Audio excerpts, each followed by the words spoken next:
just, I don't know. Like everything audio related went down, and no matter how many times I like restarted Pipewire or restarted Wireplumber or any of those damn things, like nothing would fix it. So we're now back. We're now hopefully back online. I am just getting all my stuff back together. Here we freaking go. There we are. Back to a clean slate. Yep, I had to turn the computer off and on again. That was really unpleasant. Thanks for making me do that, Pipewire. Real appreciated. Okay, how are gimmicks going? Are gimmicks working?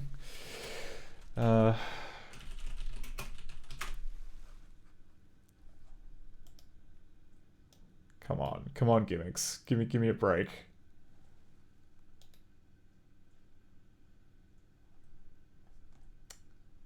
The same? Okay. Do I have the audio device set to the right channel?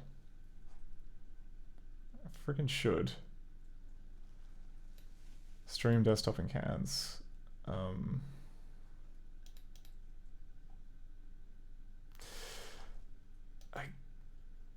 I don't know what's going on. I don't know why they suddenly stopped working. But unfortunately it's, yeah, I guess I guess why would they stop working in the middle of the stream? Like all it's doing is it's just calling MPV. Like if I can pretend that I am calling the gimmick by doing this. Even better if I type properly. It's just playing the video, or it's playing audio but without a video attached.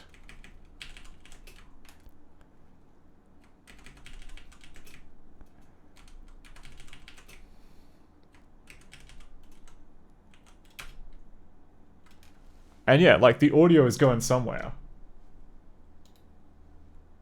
Maybe it's just not being... And like I've rigged it so that it should be, you know, it's meant to be being routed to the right spot. Which is the virtual... Yeah, because if I do that again... Yeah, there we go. So it's unknown output. Oh, okay. I don't know why the virtual gimmick device isn't working. I guess it's just something that we'll have to litigate off stream. Oh,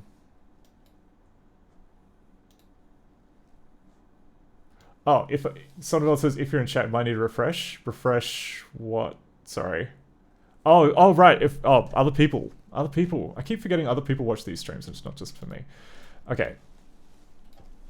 So we're gonna struggle on without gimmicks, I feel, because last time I tried to change it, then bad things happened, and yeah. Okay. Tools, Reality Adler Tracker. Hopefully the rest of the stuff should still work.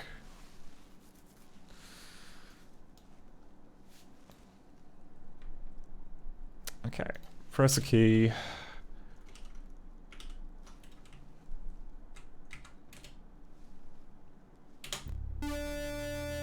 Well, that's unpleasant. So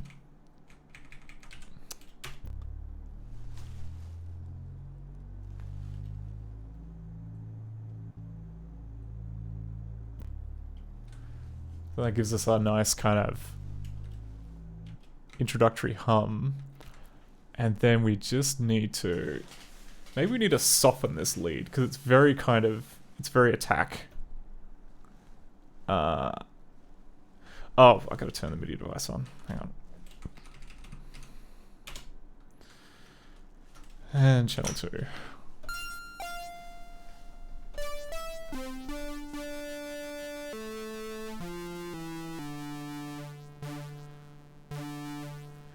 Yeah, I don't like the attack. I think we're gonna wean the attack off a little bit for what we want.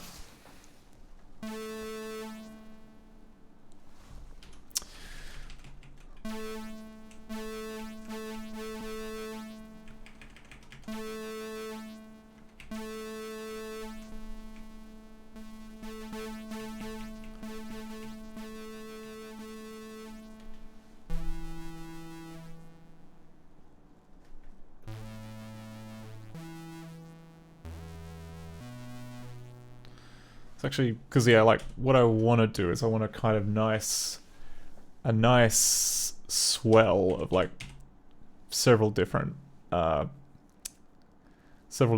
happening at the same time. So if we do this and turn all those channels on, we should be able to get polyphony.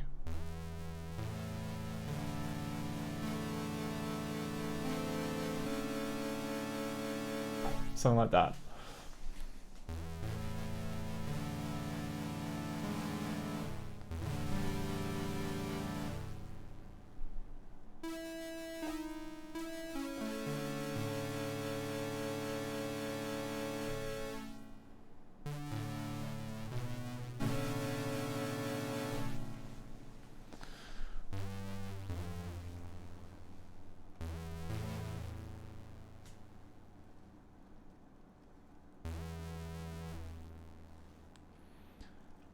Maybe we need to do a little bit of decay.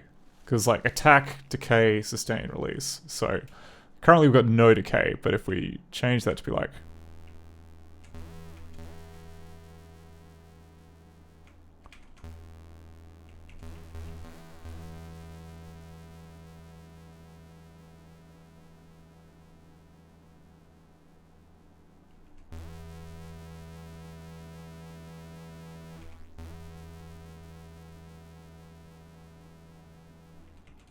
then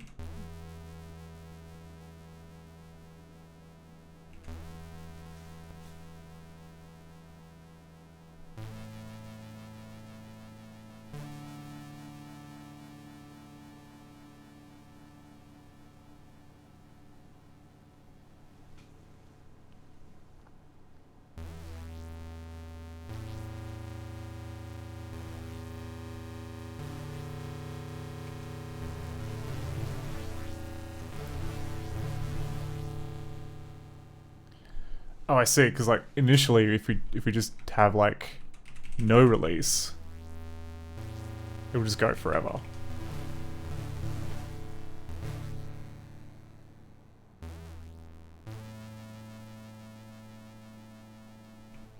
What if we have like a big release?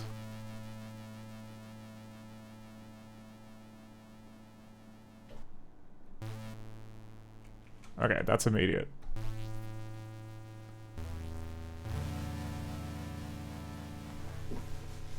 Okay.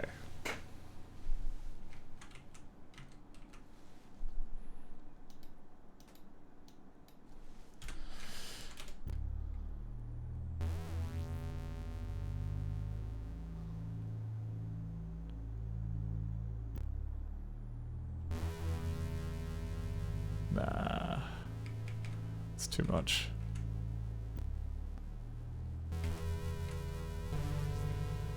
Hang on. How do I stop this? Stop this crazy thing. Okay, delete this.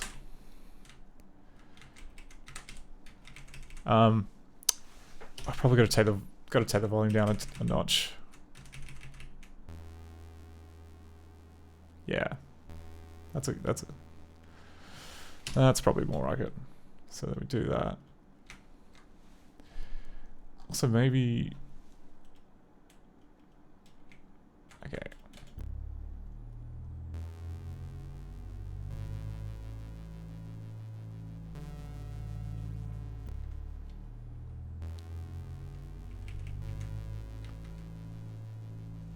Nah, I don't like how the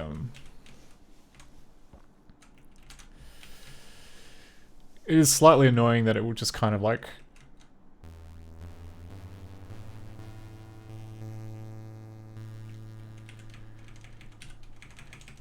it just alternates through the channels one by one, which I guess kind of makes sense for polyphony, but anyway. So we'll put one here. One here.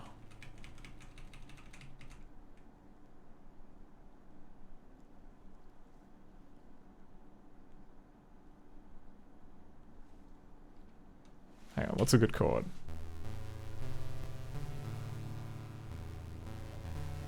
Okay.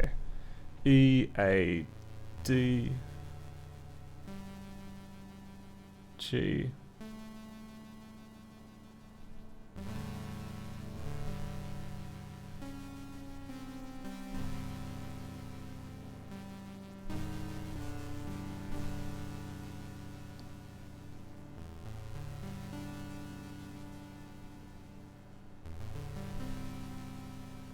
Yeah, I like that. Okay. Nice and simple. So we'll say E, A, D, G, C.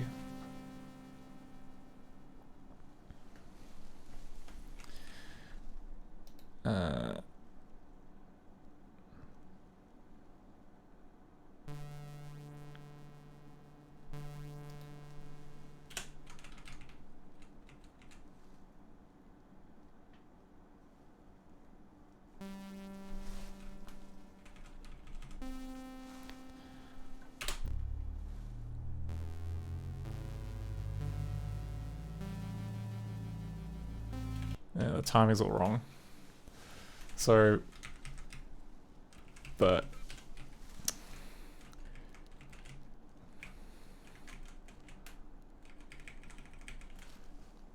we'll go back in here and I'll turn off release because I do actually want it all just to remain it without decaying.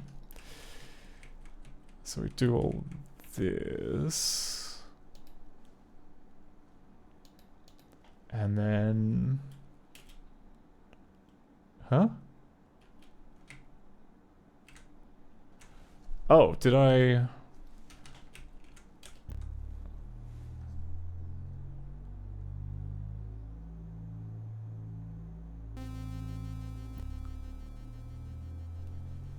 Okay.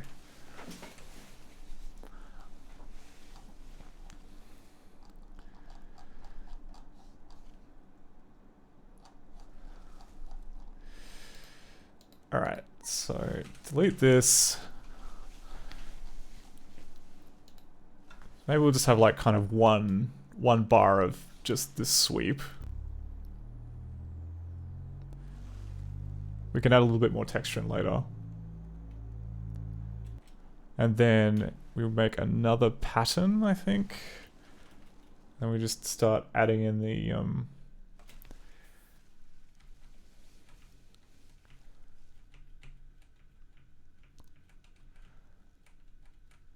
okay. Move between pattern, instrument, order editors, clear current song. Move to next track in the order list, move the previous track in the order list.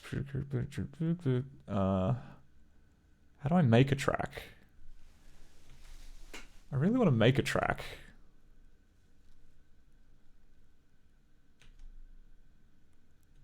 Okay, pattern editor, instrument editor, order editor. Oh, okay, you can hit forward slash to just to make it not record. That'd be useful to know. Cursor up, cursor down, cursor right. Oh, insert. Okay, let's try that. So if we switch to the order mode and then we go insert, there we go. All right, we'll say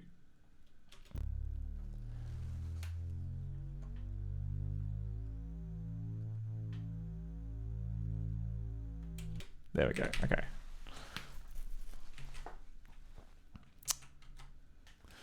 There's our pattern, and now we can paste in. Actually, switch back to here. Yeah, stop. What I actually wanted to do was copy one of these, then switch to the new pattern. I keep forgetting that enter is like the playthings key. Okay. So put that there so that it is playing that tone at the start. Then we can start playing with our lead.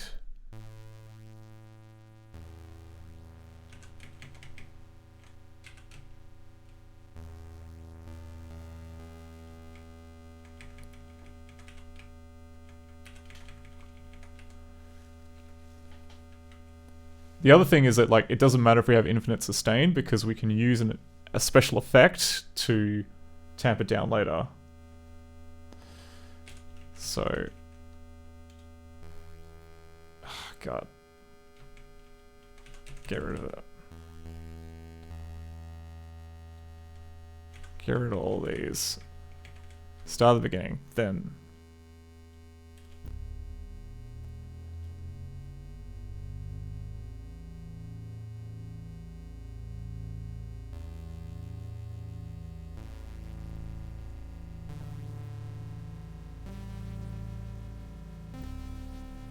Oh wait, no.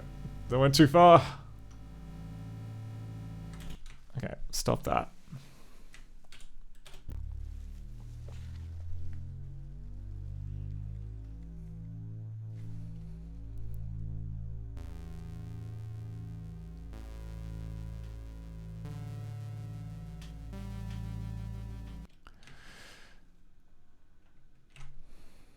Okay, and all right. So what can we round this out with some effects? I think so.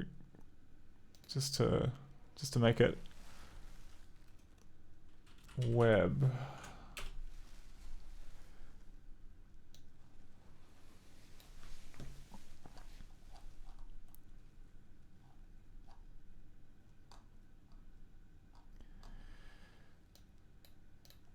For the effects, okay. 1 is slide up, 2 is slide down, 2 is tone slide.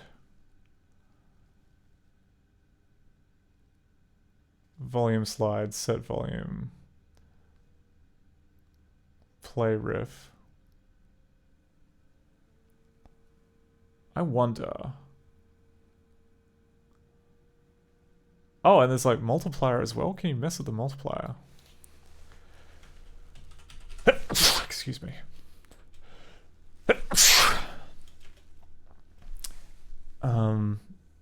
I'll use only in instrument riffs to set the operator on the fly. Defines which operators have.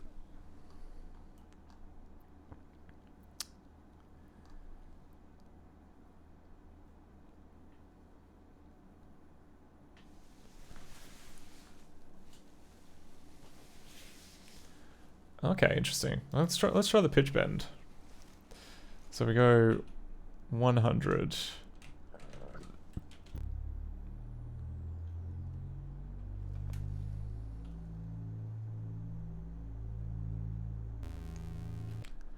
How does the pitch bend work? So, let's slide down. And if we go like 54, 44. I keep screwing up. It should actually be... I think it's Control Enter, which plays just the pattern.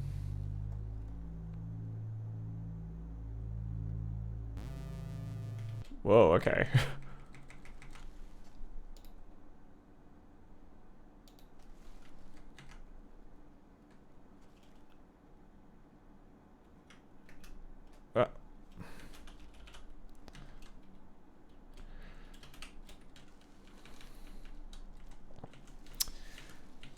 How,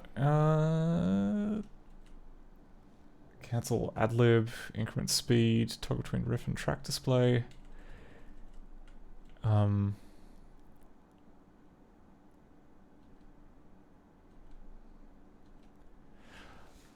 Oh, Control Enter plays the current pattern. Okay, fine.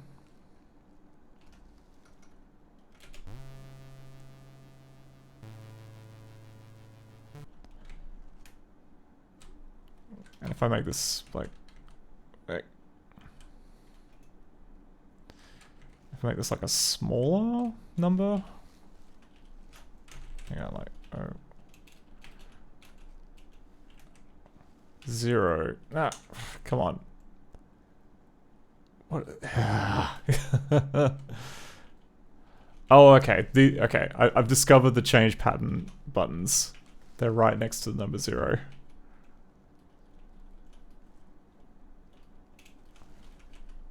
Eight, 9.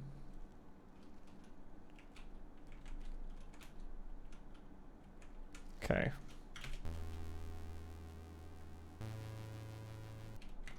Like, because it would be good if we could, like, swell into it somehow, but I'm not sure if this is the right tool for that.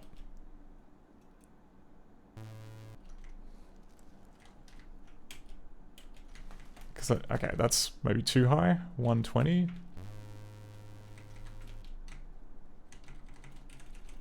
How about operator 2?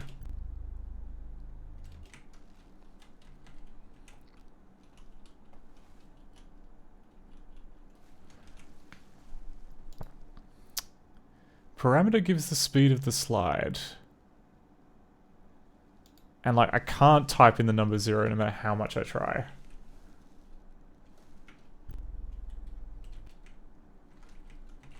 $500?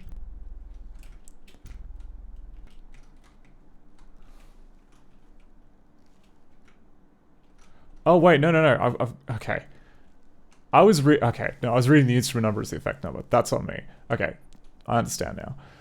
I understand how this works. So if we go 140, okay, that's a little bit not enough.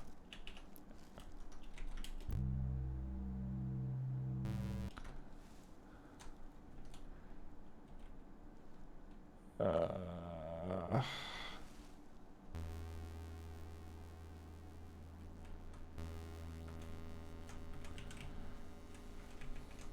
140. Okay, that's too high. What if we change it to like...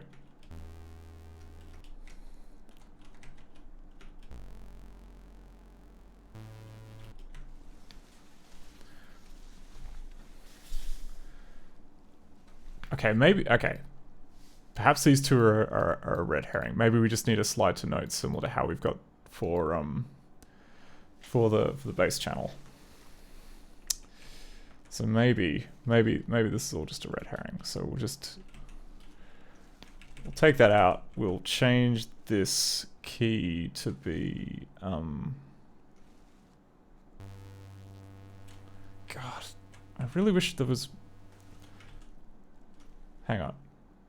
So if I turn off all of these, nothing.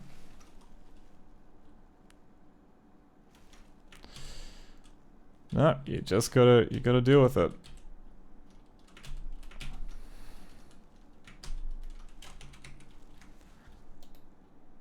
Okay.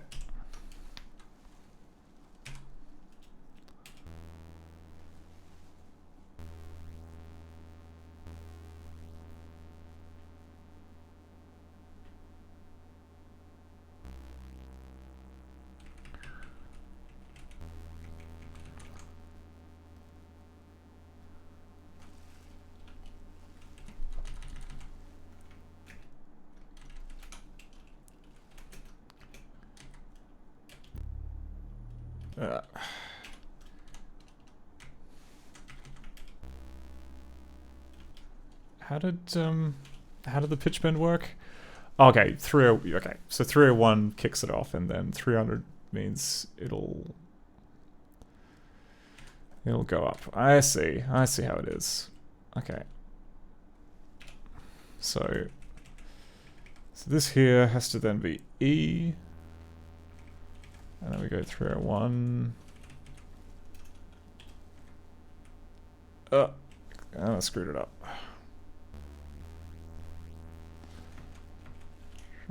300.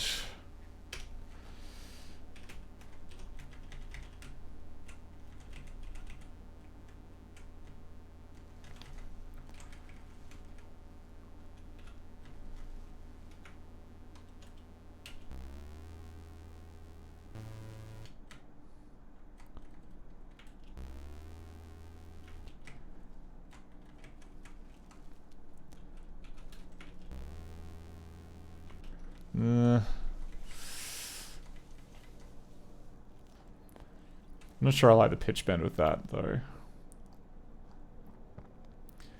Maybe it needs to be like a volume fade. Oh, we could do combined slide to note and volume slide.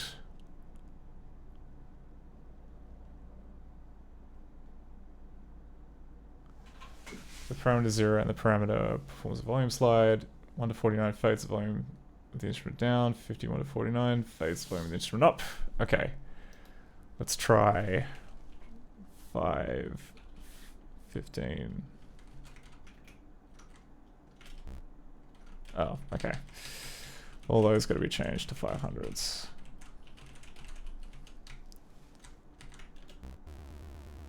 Whoa.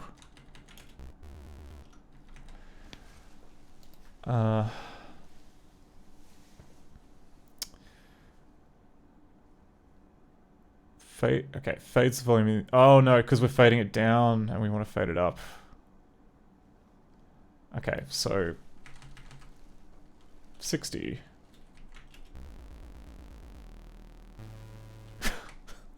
It's a cool sound, but it's not really what we want. Oh, because it's playing the thing each time.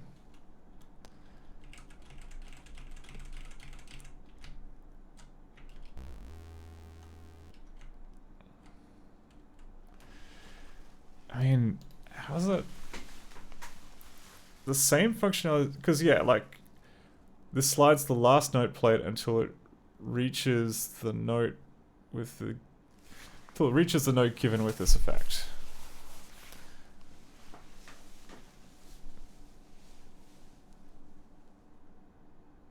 Performs a volume slide.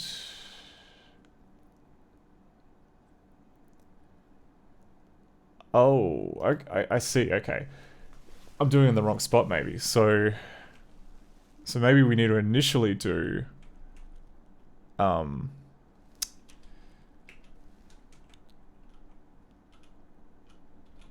like this, and then we do a volume slide, like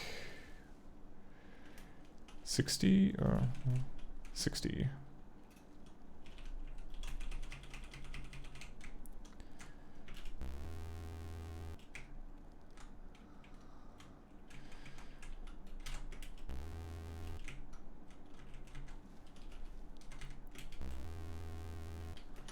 It sounds too immediate. Feels like I'm screwing this up.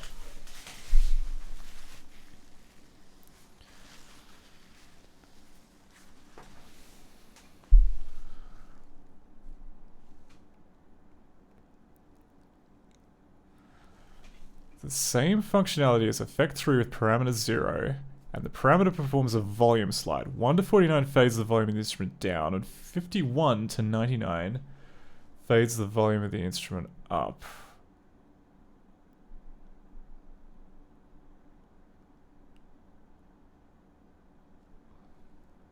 Yeah, like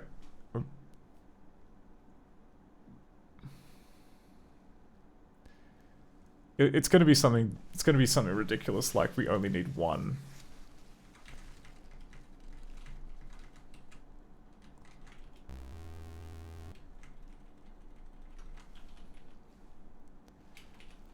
Uh,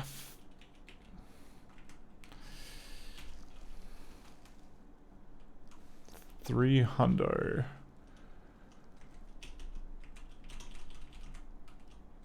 So we do this. It just treats it as a different note. Yep.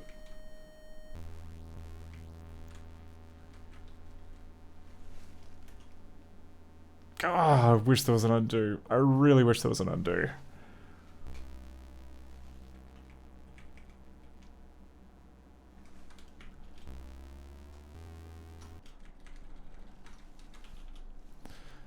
Okay, let's just copy this.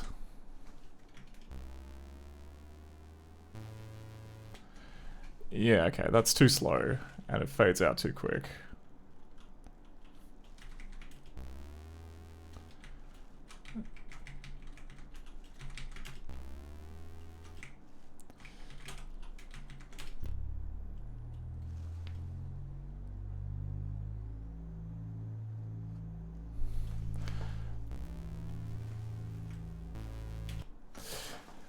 Hey, Dr. Buck Doctor. Yes, we are playing around with the FM synth chip.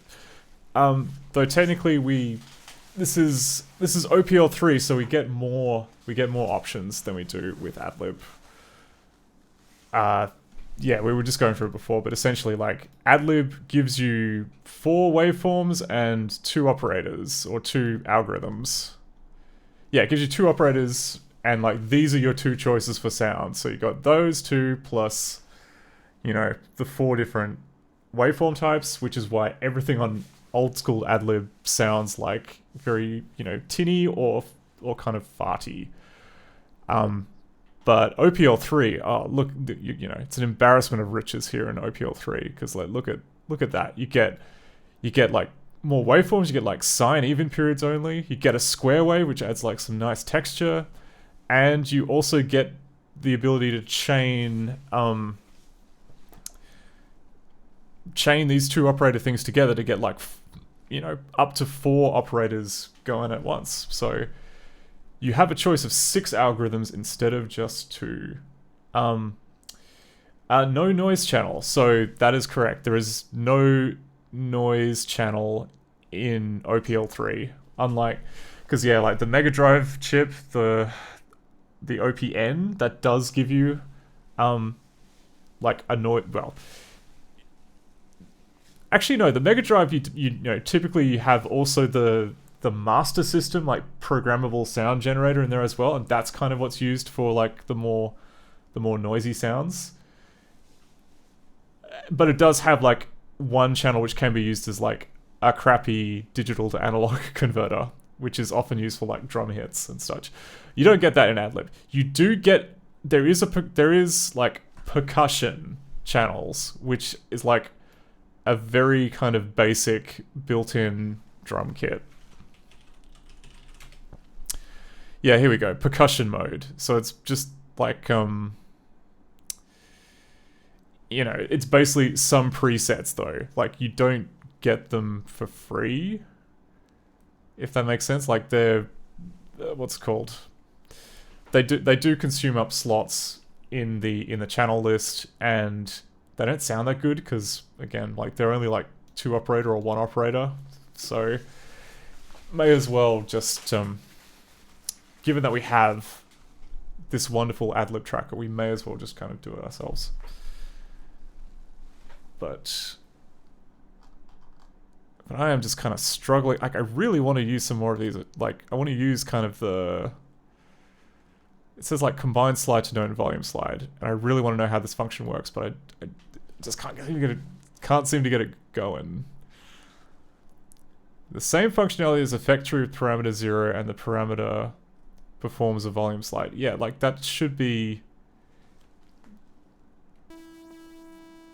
Oh, and I keep pushing...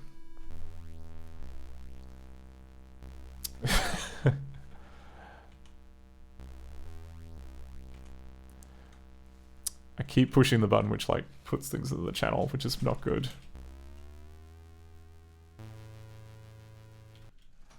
Okay. That's more promising. We just need to...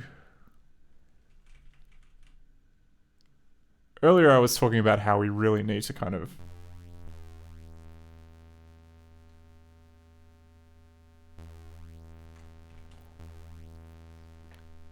to make this kind of...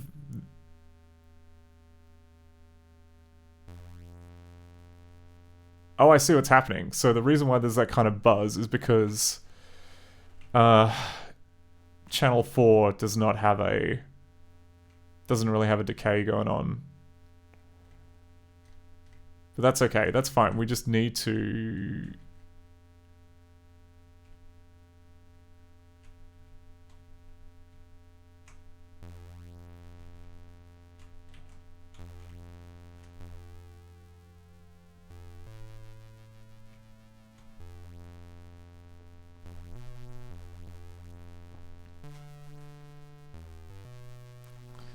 Hang on, we need multiple MIDI channels for this.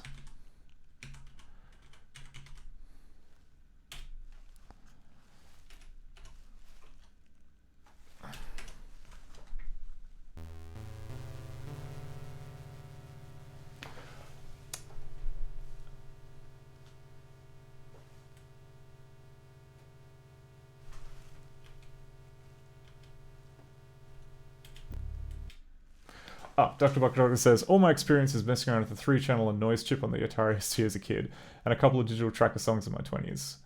Yeah, I never got really around to like messing around with trackers that much. That's why I'm really kind of struggling to learn the ropes a little bit. But yeah, may as well do some of the interesting stuff on stream. Because yeah, I've been going hard at the game engine side of things while off stream, and I needed a bit of a break. So that's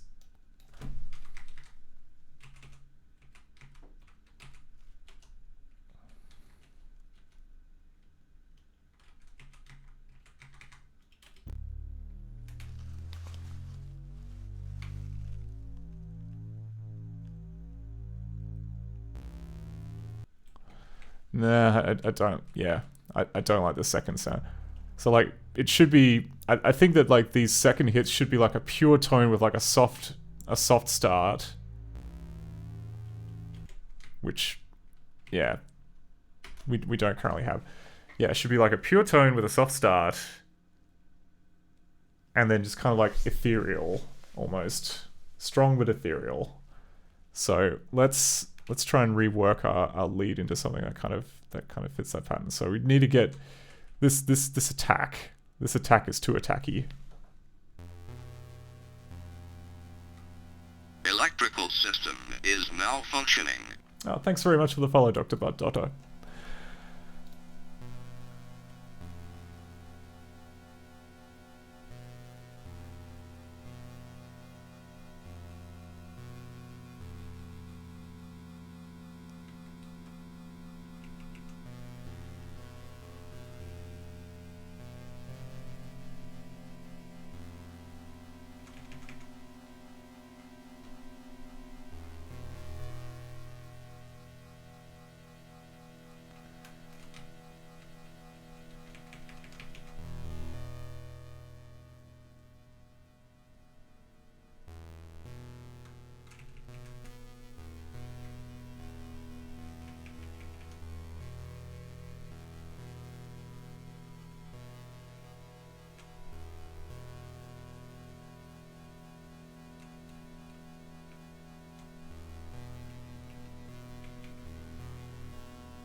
So I've already got attack to like max on these.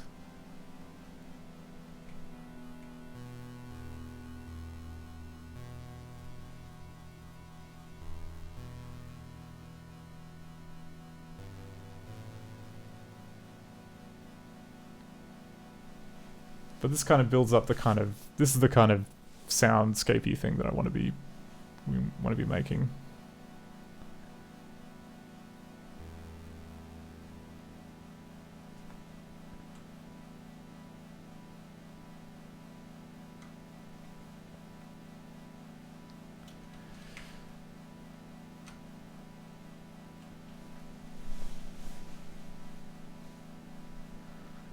Okay, maybe we just, no effects, we'll just do notes.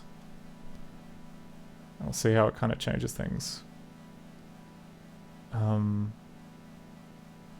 Switch back to here.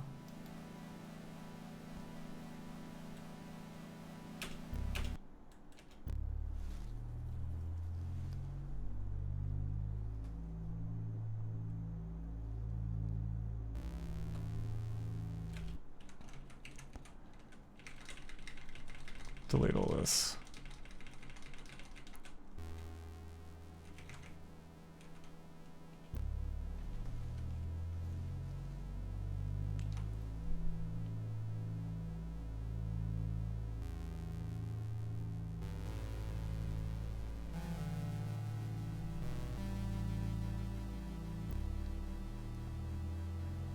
Oh, the thing in the top right? You mean this this box here?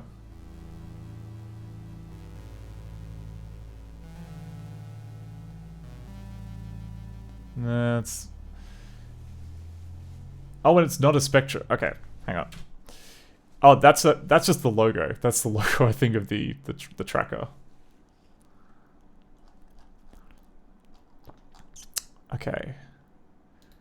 So switch back to here.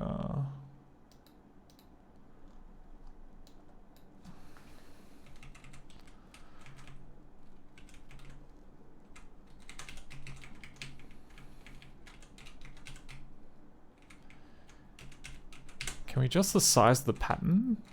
Because it's currently like 63 lines. Maybe the speed. We need to like change the speed.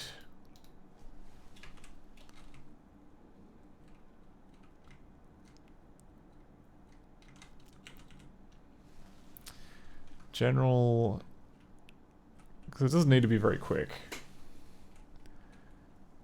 Decrease master volume, increase master volume.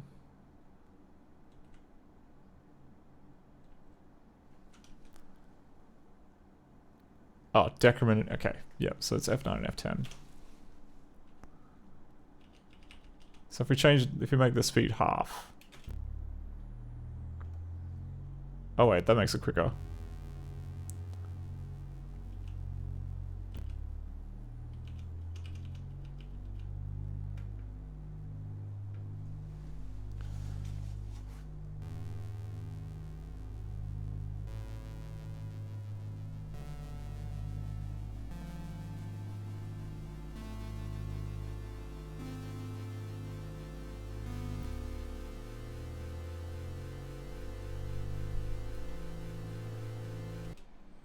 Okay. How did that sound?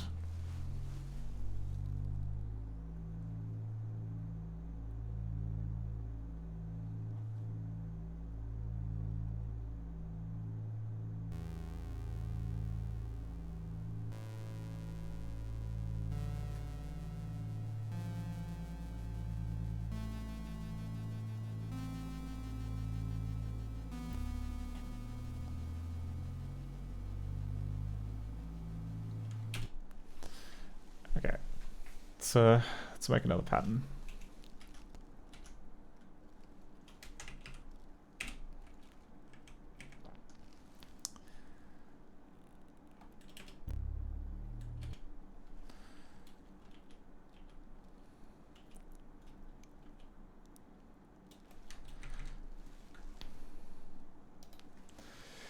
Yeah, I'm happy with the bass ramp. It's got like a nice kind of texture to it. We might add like a few kind of like tinkling sound effect. Like the bass is ramping at the start. Yes. So we're gonna grab this sample. Whoa, no.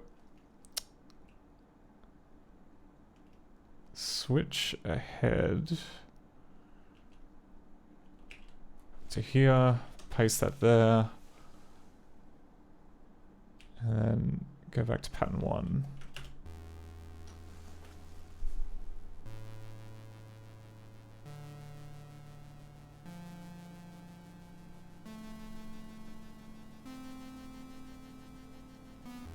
No, I don't like that. Okay, we'll just change this to just the note. Okay, paste 0.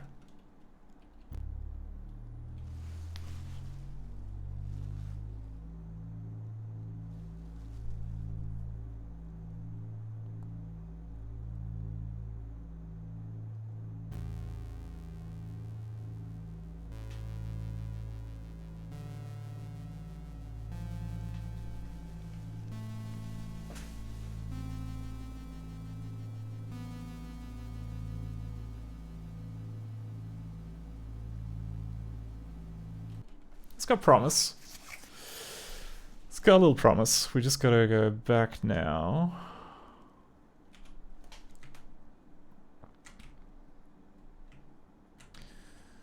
Not sure about that F. Really not sure about that F.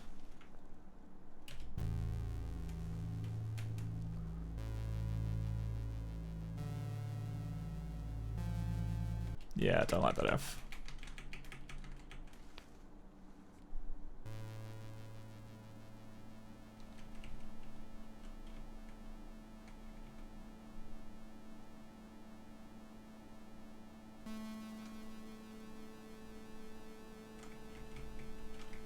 What happens if we have like 2 copies playing at the same time?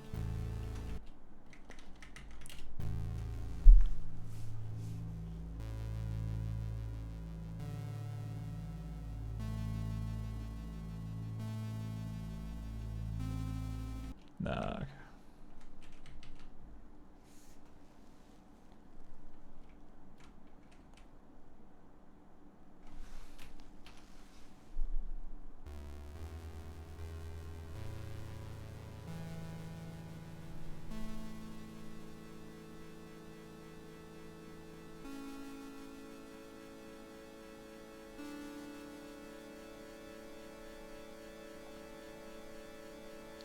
Yeah, maybe that's it.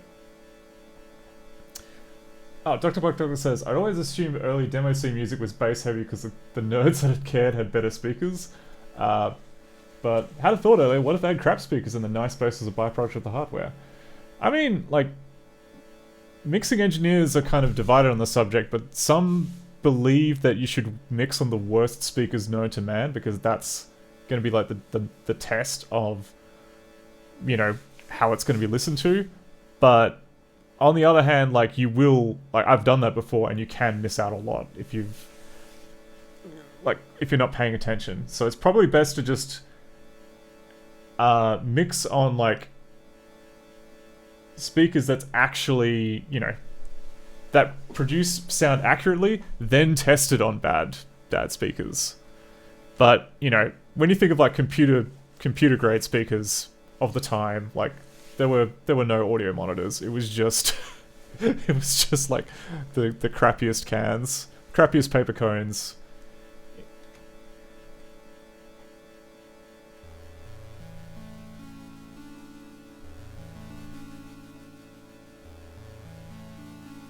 Yeah, I like that.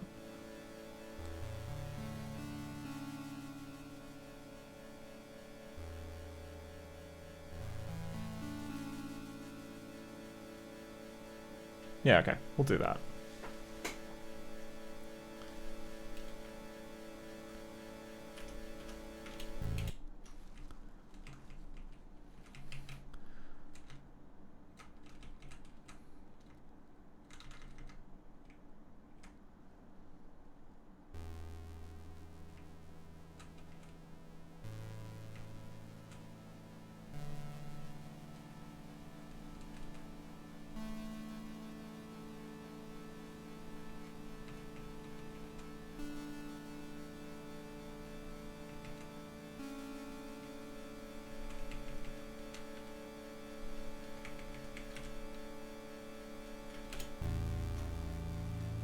Okay, let's start clean.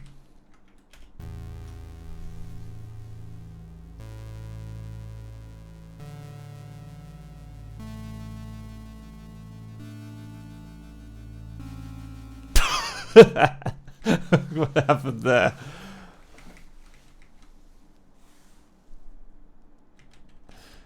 Oh, it's because there's, like, multiple...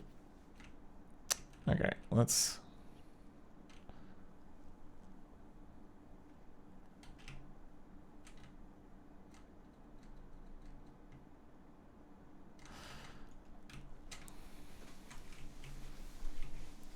So I think if we start strong with, like, double tracked...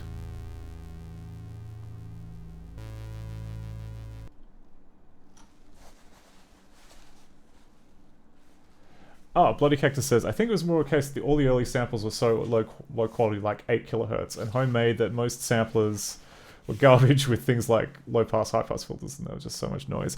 Yeah, I mean, the noise does add, like, a nice component to it as well. Like, I mean, my favorite like, if I pull up my favorite DOS example of low quality samples.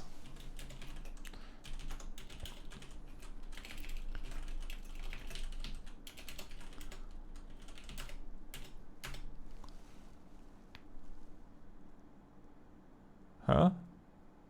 No audio? No audio for that?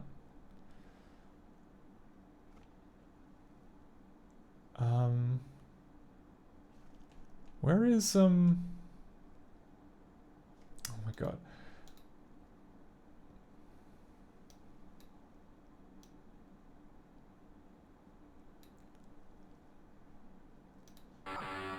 Oh no, here we go.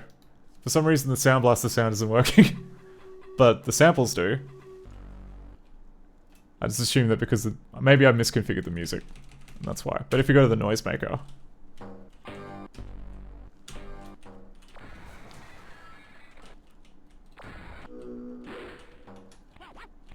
But when you listen to this, like a large component of what makes it kind of sound nice and gritty, despite the fact that the bitrate is so low, is that the Sound Blaster, or at least the emulation here does, and I'm pretty sure the original card does as well.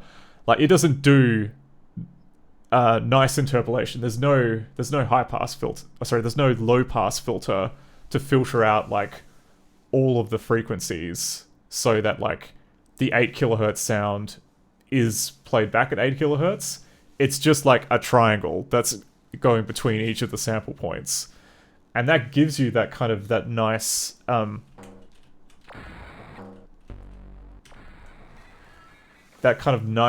fake high frequency noise to it, which I like it. I think it adds character. Like if you extract the samples and you just play it back in like Audacity or whatever at 8 kilohertz, it's not the same. It just sounds muddy and unpleasant. But if you have like the nice high frequency noise, that really adds to it. So back to here.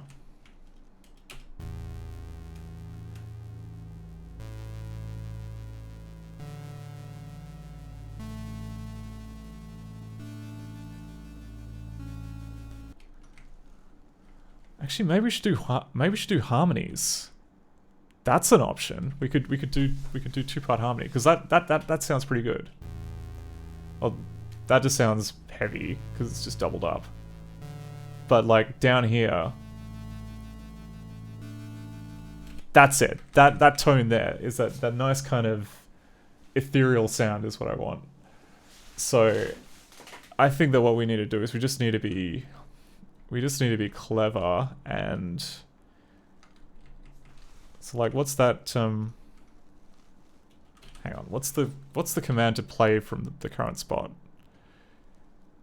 There's Toggle's playing a song from the current line. Okay, F7 and F8. I should learn to use those keys.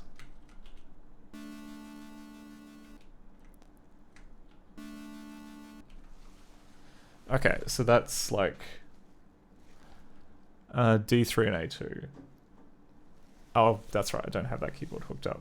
It's fine, we'll use this one.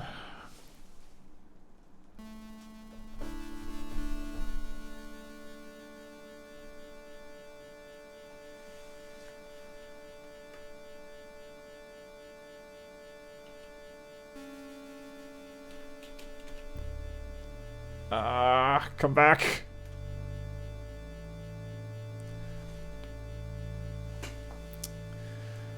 Dr. Buckdother says, does it take the velocity? Yes, you can turn that on, but here I've deliberately turned it off. Why can't I? Okay, for some reason when you play using F7 you can't stop using... Oh right, it's because I'm in the instrument editor. God damn it, alright.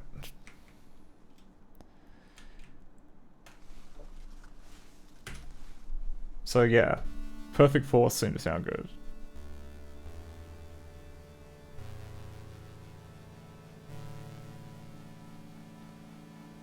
Alright, so we'll just do like a perfect fourth down from each of the notes.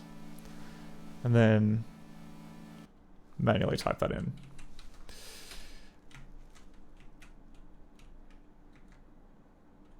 Okay, so switch to here.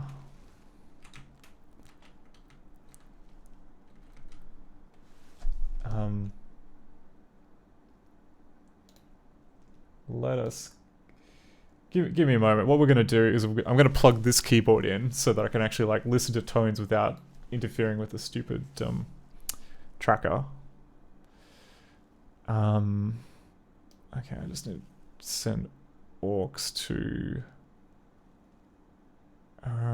cans. Yeah, okay. Can.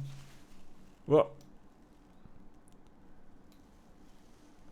Oh no. Undo connect. I'll change it. We'll send it through the speaker so you should be able to hear a bit of it.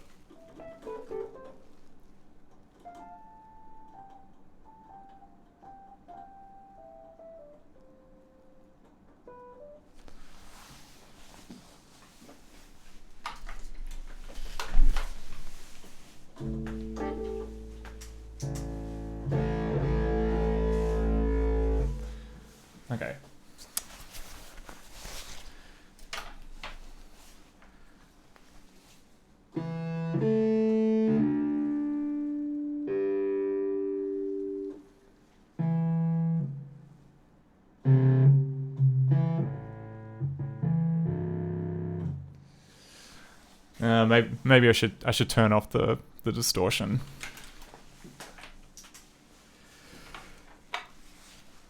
Because what I need to hear is the harmony, and distortion kind of ruins that a little bit.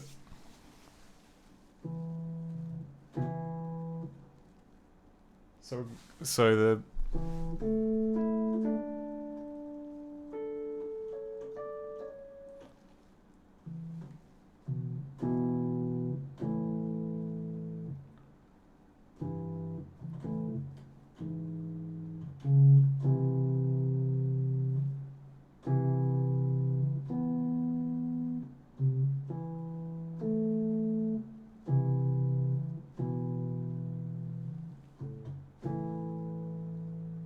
okay.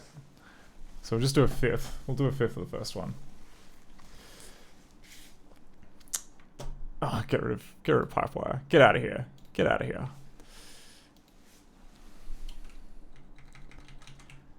So if we change this to... Whoop.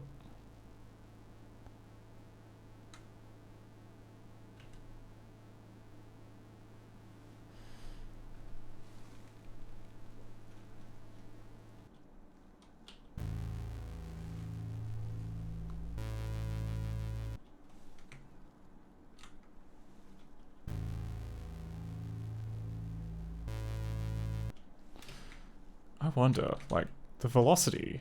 Like, if I turn velocity on...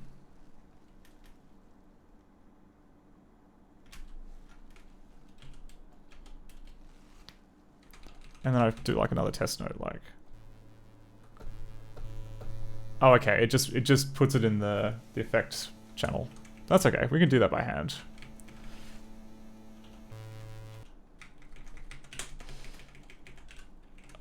No! What am I... Ah! Delete apparently shifts everything down by 1. That's... not what I wanted. Because now that channel is going to be... Oh. For some reason only 1 is out of sync.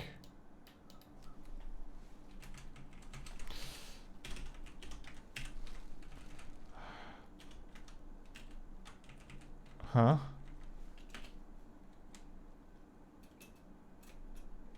Okay, spaces cancel out. So if we make this like C25,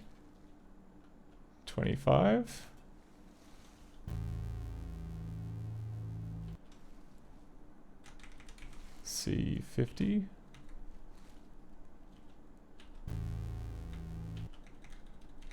C99.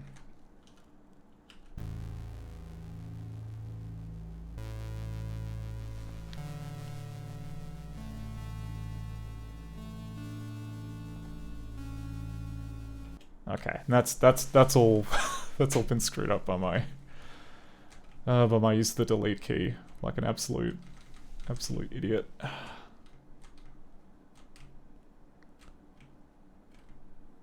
Let's listen to that again. So it was.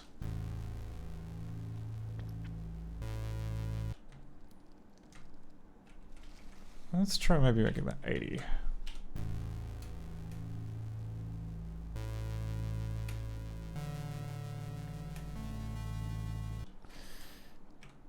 Yeah, alright.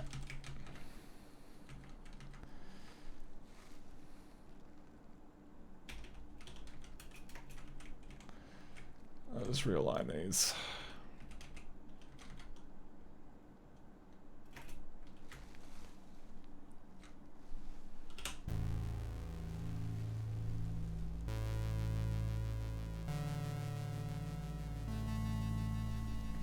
Oop.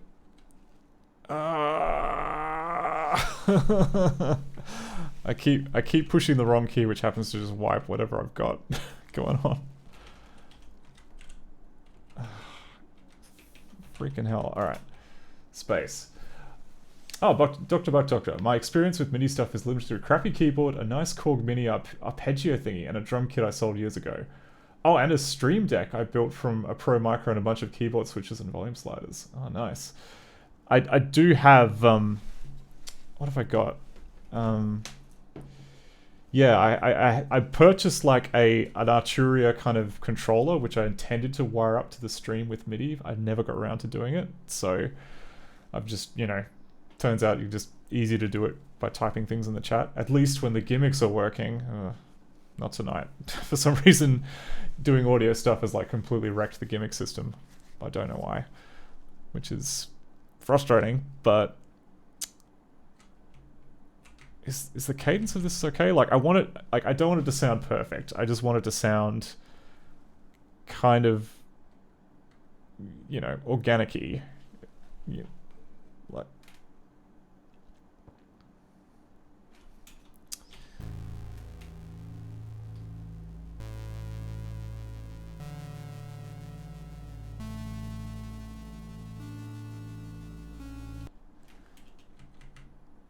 oh, okay, and it's because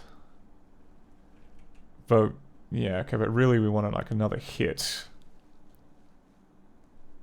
We want another.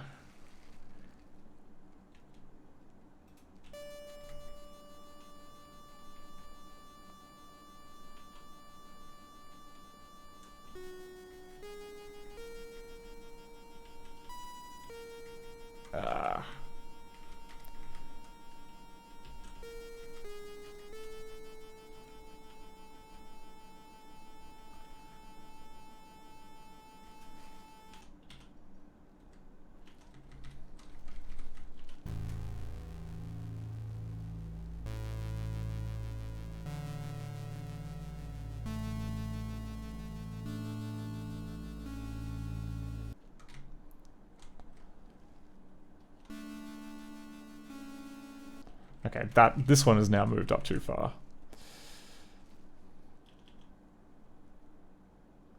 Okay.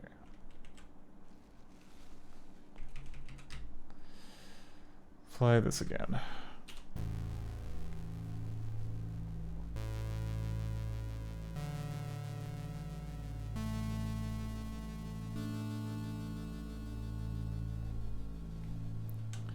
Oh, and I've got velocity mode turned onto the keyboard, so we're not going to be able to hear it. Because I wasn't pressing particularly hard. So, delete that.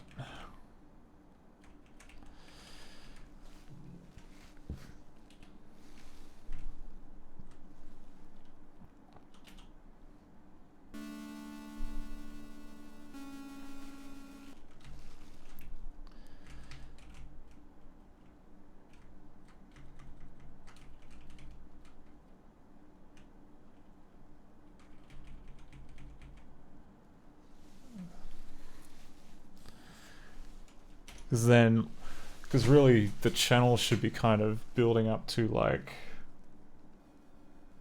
hang on, velocity in the bin, go away.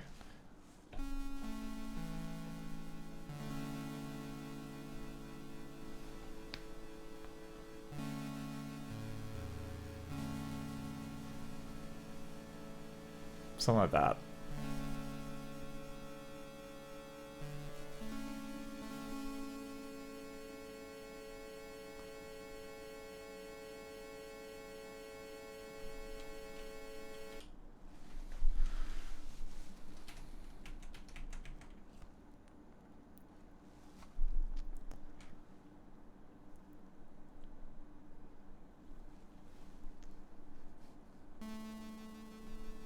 The one channel I didn't want you to overwrite. Oh my god, alright.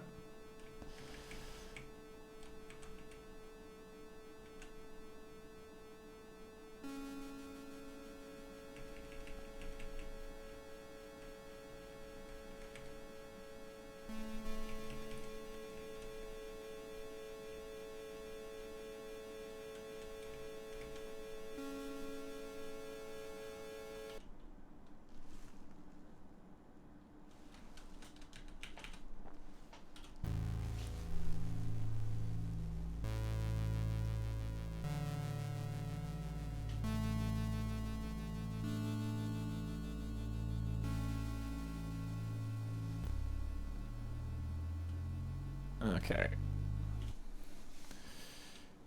So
Maybe that's too many in like one hit. Maybe we need to kind of like...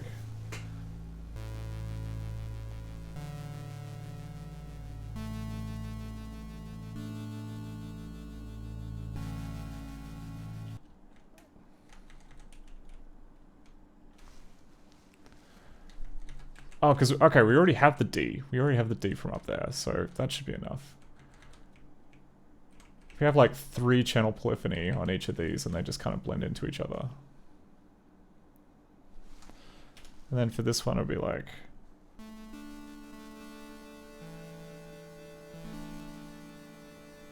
Okay, so we just need a low E.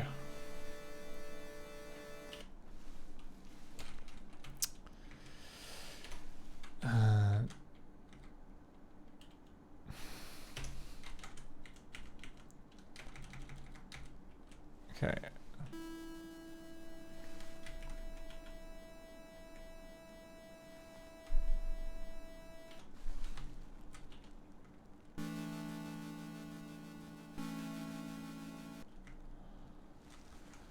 Oh, it'd be so good if we could get like that little, like a little bit of volume fade in would be good. Because like by itself, like just those two, it's good, but it just needs a little volume fade. That's all I'm saying. Little volume fade.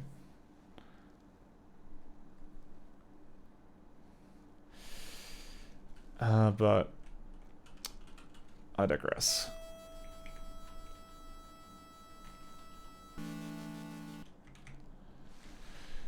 So how do we volume this? Okay, volume slide fades the volume of the instruments up at the given speed. So we try like A99.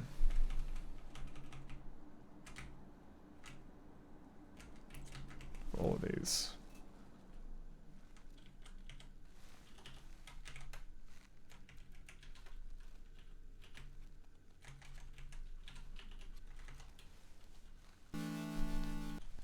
Okay, indistinguishable. How about 60?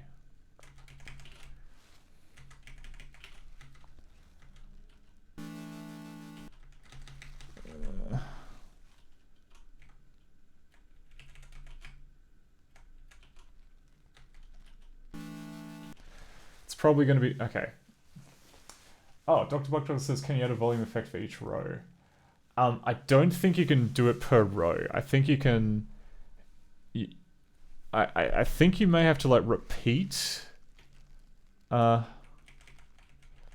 may have to repeat the same. Like if I believe with other trackers you got to like repeat the same instruction multiple times in order to get your fade going. So like, or not. Oh, that's right. Don't use delete. Don't use delete because that'll shift everything up. Oh, but you can just keep the effect.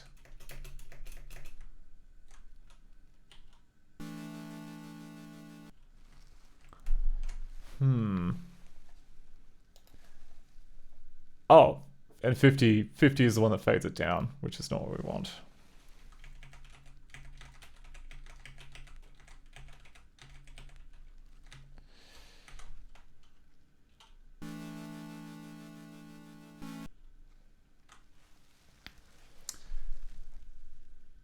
Modify the effect but don't play new. Yeah, that's... Okay, I think this may be the missing piece of the puzzle, but... Combine slide to... Okay, and like volume slide. 149 fades down the volume of the instruments at the given speed.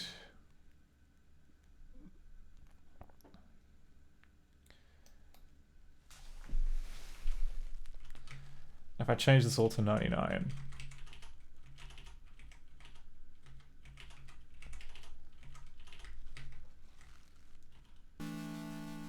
It just sounds immediate, whereas if I make this like 59...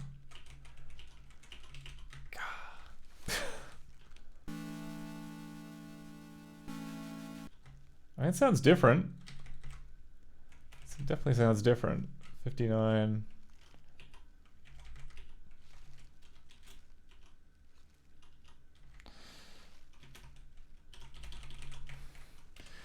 I wish Martine were here. I could like pepper him with like boring tracker questions.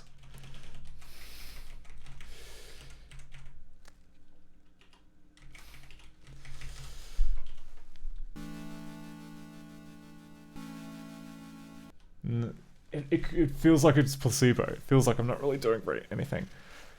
Maybe, okay, let's save the pattern. Let's save the pattern that we've got now, because it's sounding good.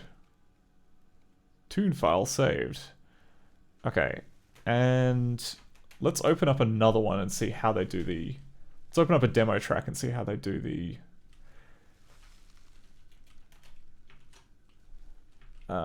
do the slides.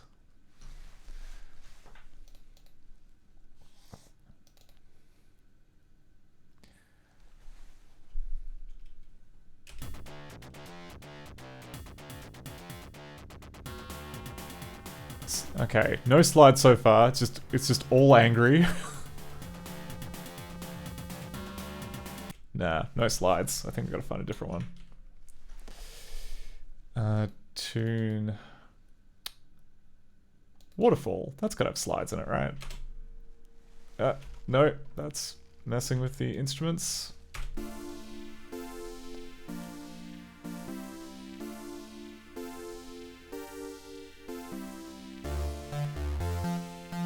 Okay.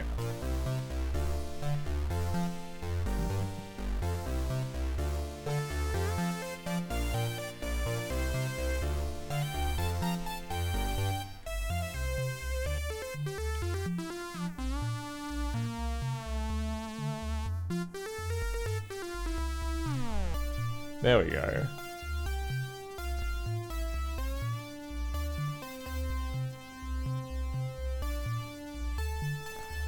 Oh, I see. Okay, so the 300 instructions. Yeah, you just repeat without playing the note again. That's what I was doing wrong.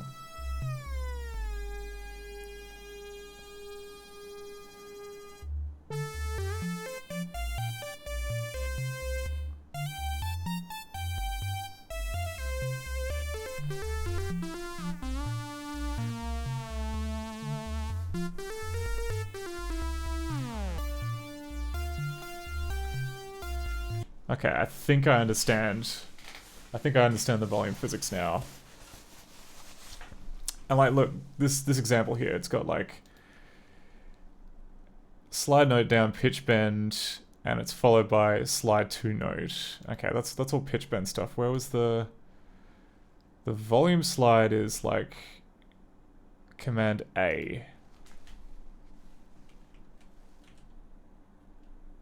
Do we have any tracks which use the volume slide?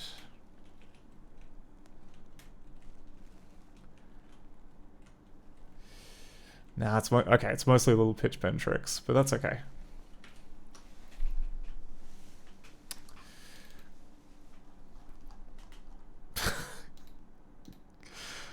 This is so basic by comparison, but that's okay.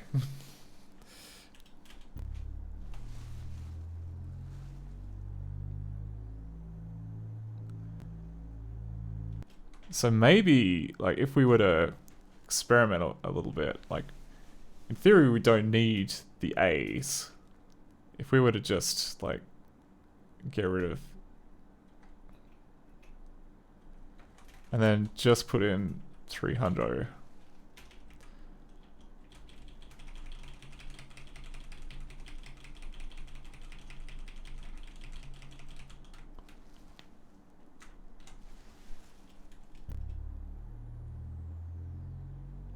Yeah, that still works.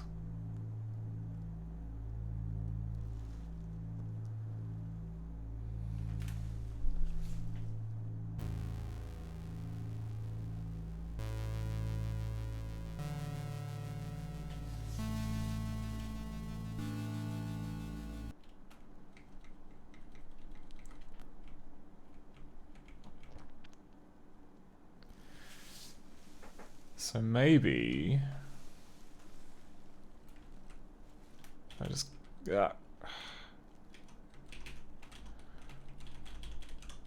just copy that.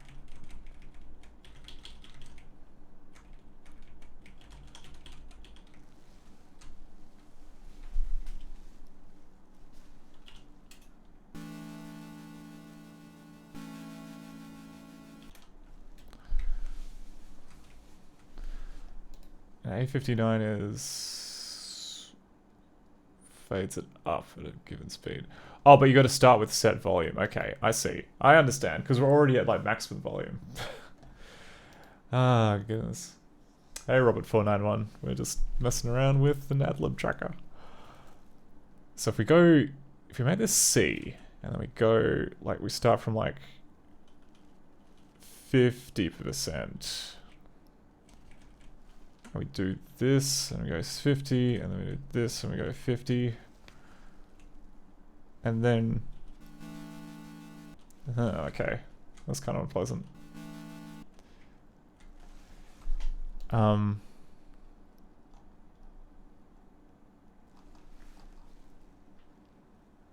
Set the absolute volume of the instrument range from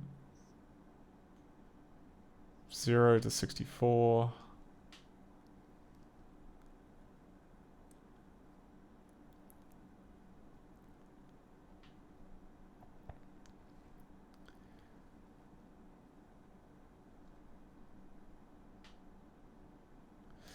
Yeah, there's something about this that I'm missing. What if I just start at 0 for all of these?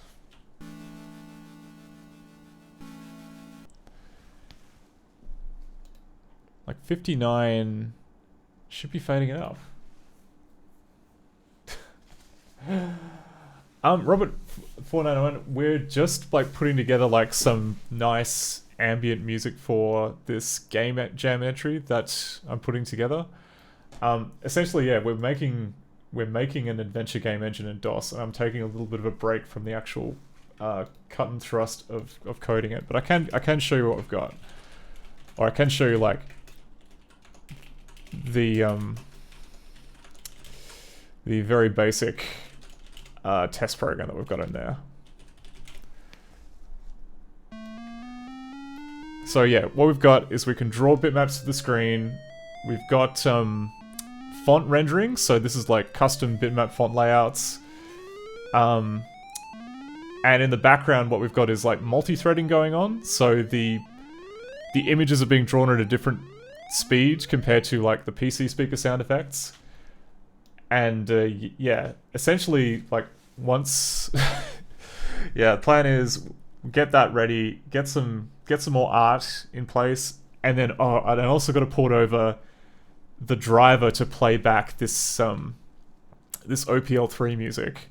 And then once we have that, we should have the full package. We'll have graphics, we'll have text, we'll have music. Yes, it is mode 13H. And the other kind of stretch goal that I have for this project, right, is that because we're writing all of the blitter code and like the drawing code ourselves, it should be, we should have the option to swap out any of the old crusty old DOS graphics hardware. So I'm thinking that like, because like the way that it works, right, is that we load in all the images as like PNGs, and then it converts it to like the best format required for the graphics memory, and you know, the blitter works like that. So there's nothing stopping us from, say, like having a method which converts to like EGA or CGA format and tries to like make do with what colors that it has, maybe put in some custom dithers, and then draw to the CGA, you know, draw an EGA or CGA mode. So I'm looking forward to see like how possible that is.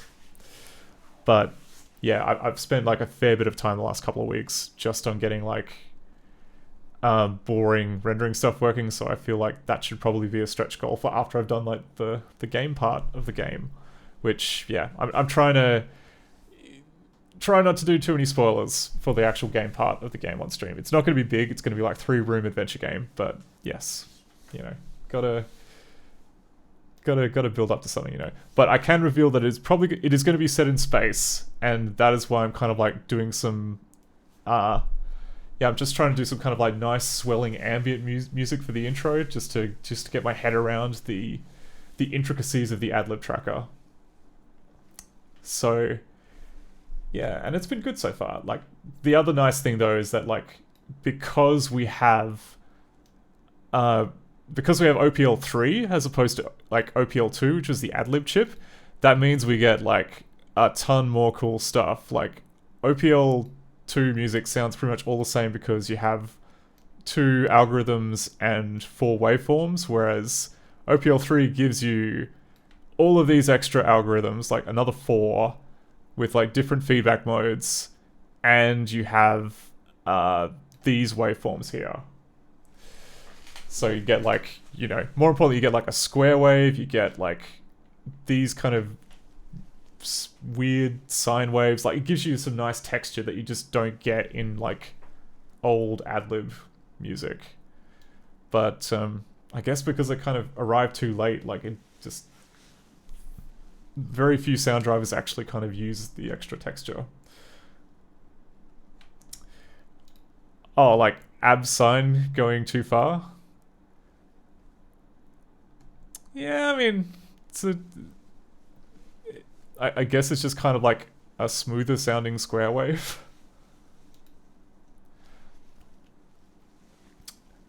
Oh, Robert491 says, I'm not too familiar with the OPL and ad-lib, but used to do music in Fast Tracker too. Yeah, tracker music. Yeah, I actually do appreciate that with when doing the ad-lib stuff, it allows you to just make different sounds by just messing with the parameters. And that way I don't, because I know that like with like Fast Tracker and like the module trackers, you need to kind of have a little library of like different, you know, part waves and stuff going on for like if you're doing chiptune music especially, or just flat out samples. And no matter how hard I try, I seem to be very bad at like sample accumulation or like nice sounding sample accumulation. But so far, yeah, early days, but we've got like a nice bass sound and we've got a nice lead. I just need to kind of soften it out and figure out how to do the harmonies without it sounding all kind of clodhoppery.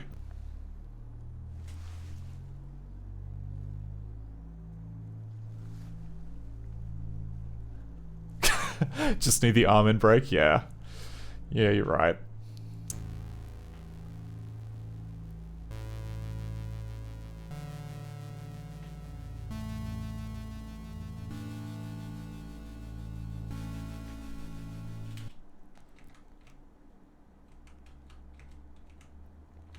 Okay.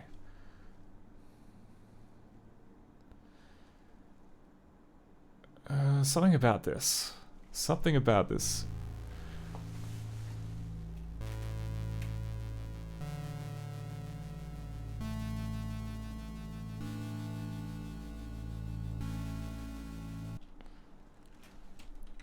Yeah, it's like the fact that like it needs, if we just need a slight volume fade in to kind of take the edge off the attack, and it would be fine. I just gotta, sorry, I gotta figure out like why this is not the case. What am I doing wrong?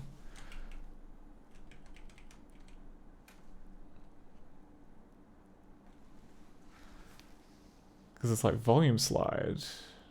Oh, is it because V? Oh, okay. Maybe it's V. If we go like V50. Because I was doing set volume, which I think might be different.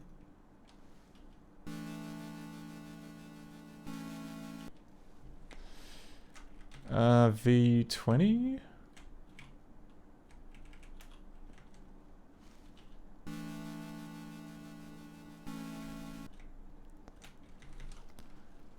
V01.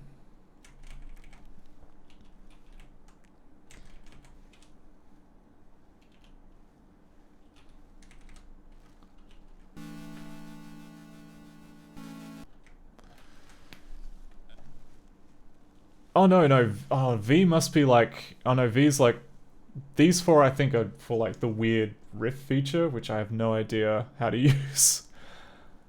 God.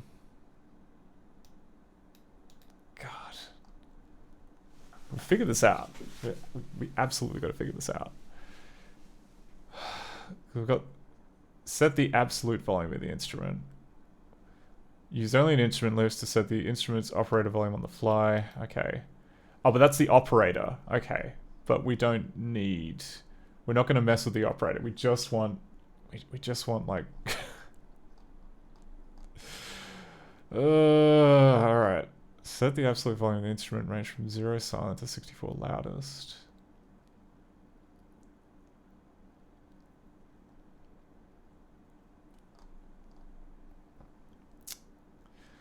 Like, that sounds about right. That sounds...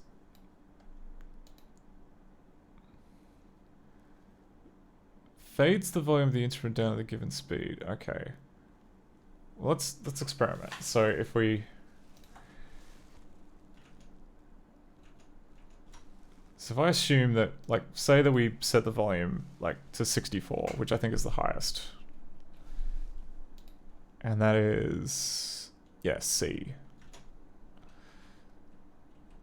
C64. Yeah, yeah. Actually, no, if we go C0, like, I should hear nothing. Oh, here we go. Okay. So it is fading it up. Just maybe a little too slow.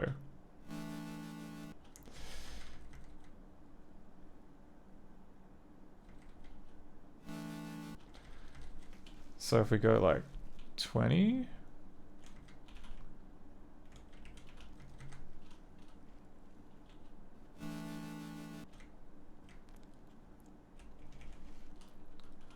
$40. 40.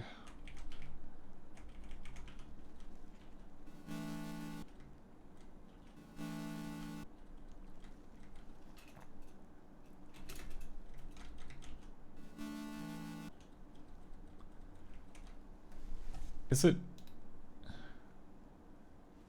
It says range from 0 to 64.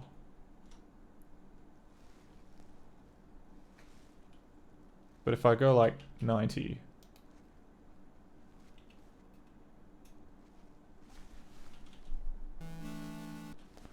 Yeah, okay, so it's... I don't know where it's getting 64 from, like, because I can set this all the way up to like 90.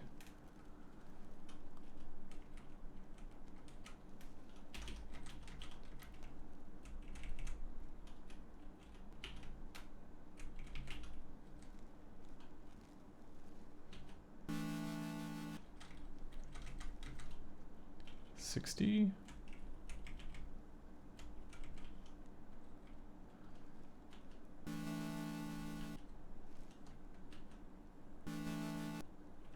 Oh wait, hang on.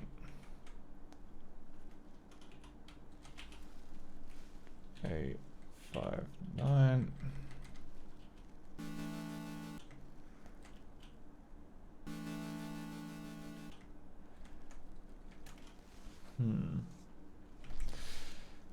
Maybe I should get rid of all of these because they're not really being used.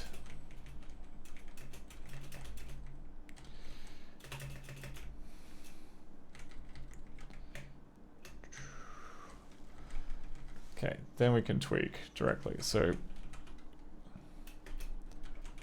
make these 55. Little slower.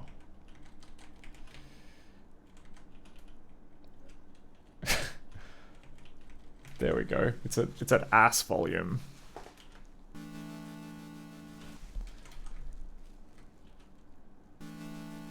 Okay, that's not as good. 70?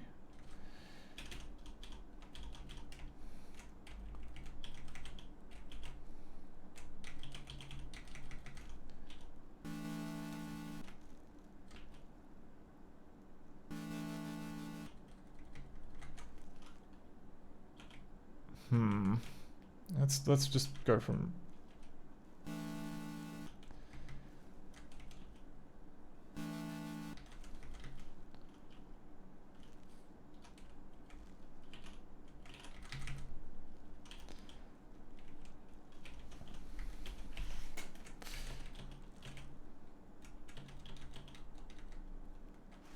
I don't know how it calculates this one. Okay, well that's more understandable at least. 51 is maybe just a little bit too slow. Oh, God damn it.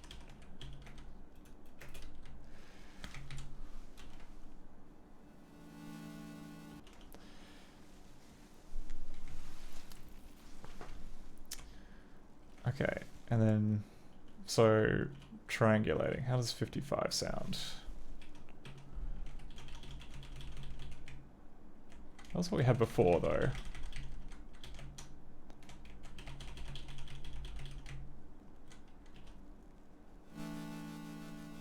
Okay, that's too quick.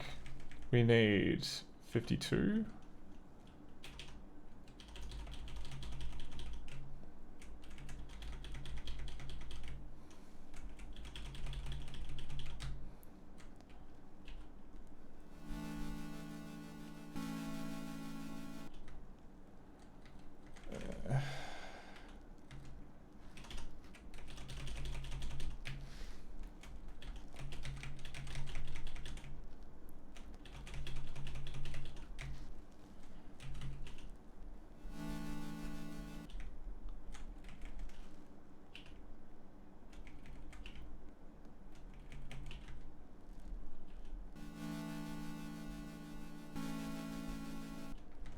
Okay.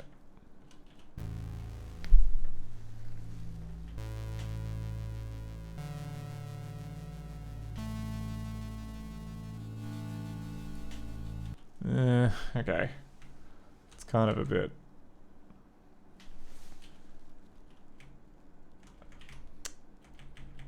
I just need to take the sting out of the tail as well.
So we've got D, A2, and E2.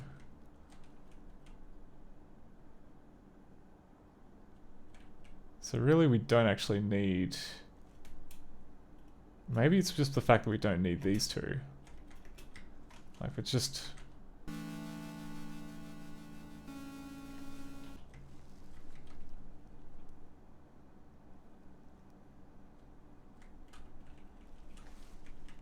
And then...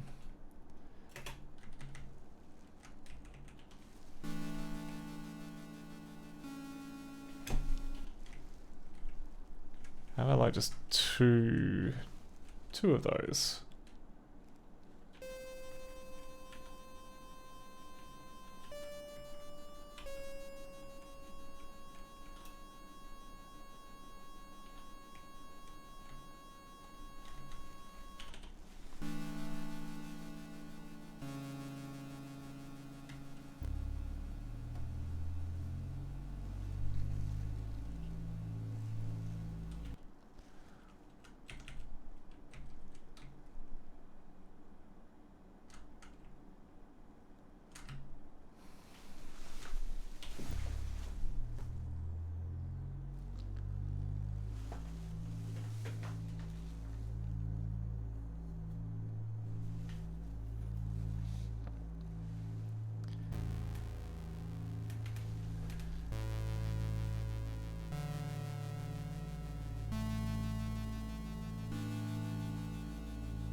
Yeah, maybe that should be D2.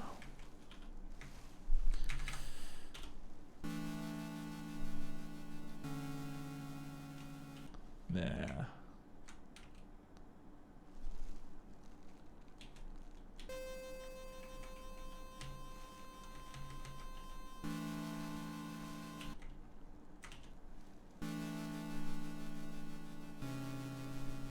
Nah. Oh, no. Absolutely not.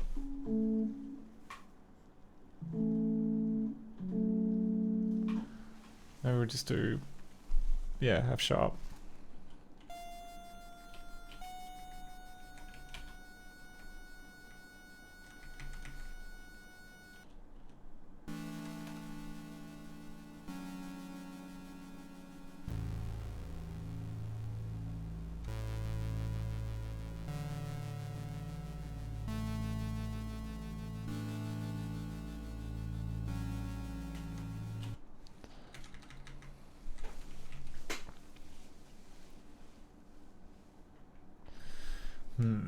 Okay. It's a good start.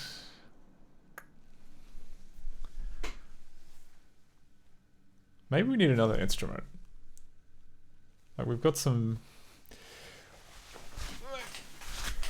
We've got like a good bed building up here with the engine hum and this kind of lead, but kind of need something more noisy. I think we need just something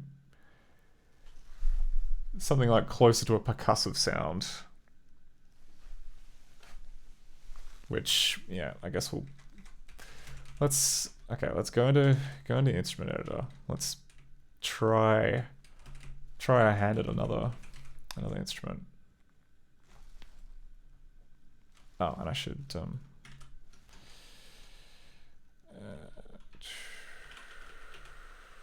that on.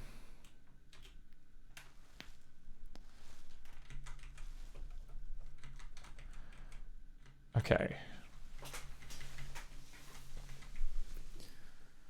Start with, we need volume, we need attack,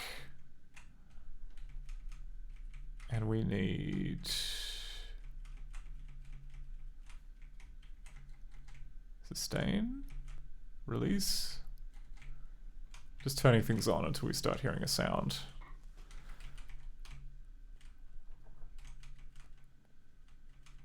Oh, it's because the modulator, we don't have anything on there.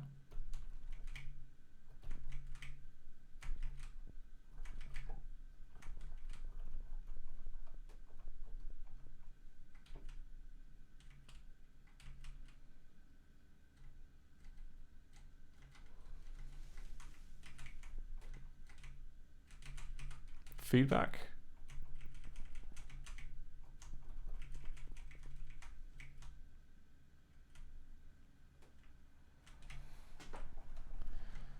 Where is hang on. No, it's okay. It's definitely silent. Because if I switch back to this instrument,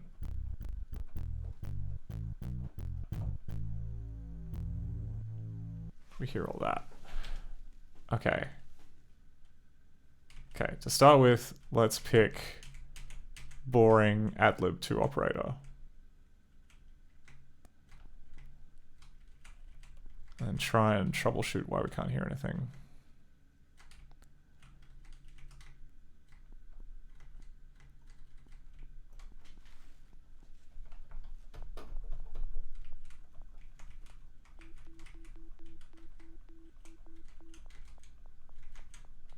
Oh no, okay. There was something which is very quiet.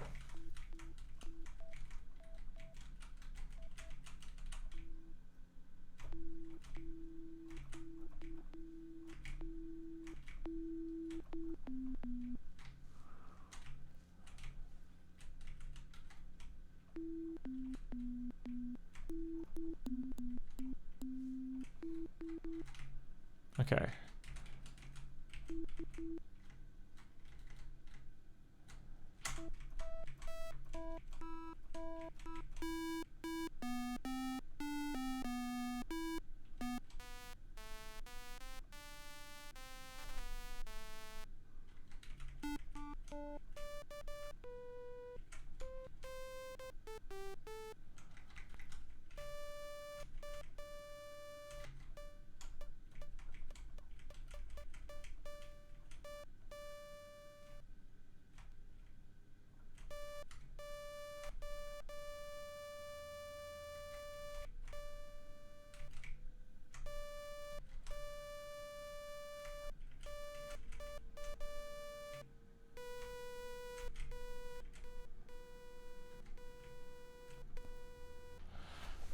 never remember the shape of the attack, decay, sustain, release. Like I know it's attack, decay, sustain, release, and the sustain, like this is all like the volume of each of those. I think.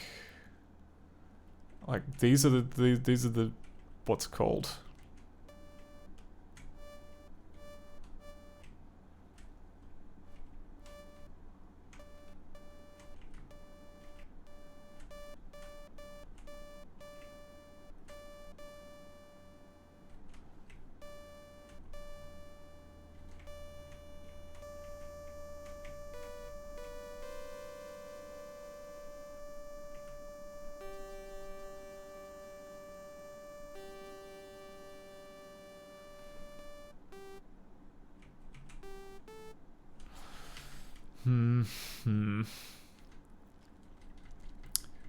And that is wave type 3, going with wave type. Okay, you can't do anything fancy with 2 operator. It's just...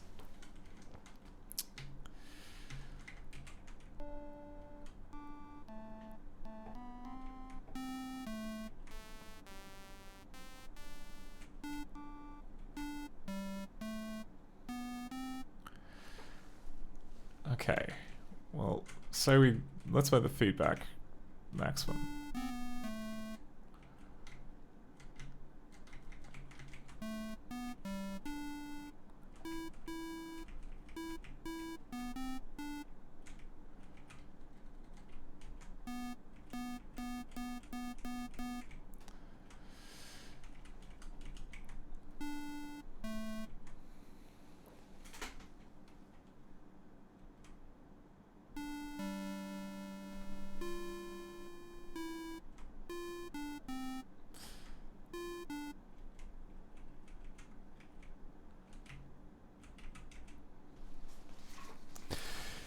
Yeah, it just gives you... Yeah, it's really just... The only ones that it kind of... This is just kind of like overlaying multiple instruments on top of one another. Or, you know, multiple like basic ad-lib sounds on top of one another. But it's this one, you know, 2 and 3 which hold the most promise. I feel like if we could crack 2 and 3... Like, let's try one. Let's see if we can make something that sounds with... Something with 2. Because you can have, like, 4 different waveforms feeding into one another. Like, that's got to be, surely... Like, if we... And if we give them, like, all different, like, multipliers... And... Go to the next one... And just turn on all the features...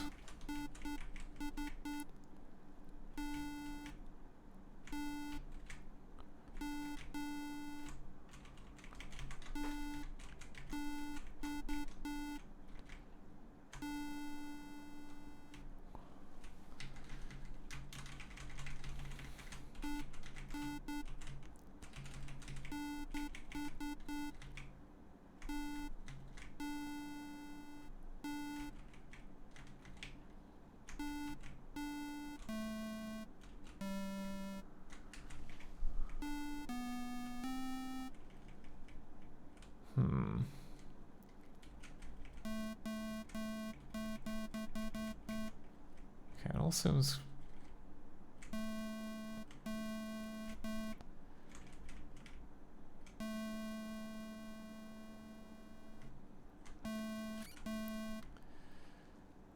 If we go back to like the very... So the very first waveform...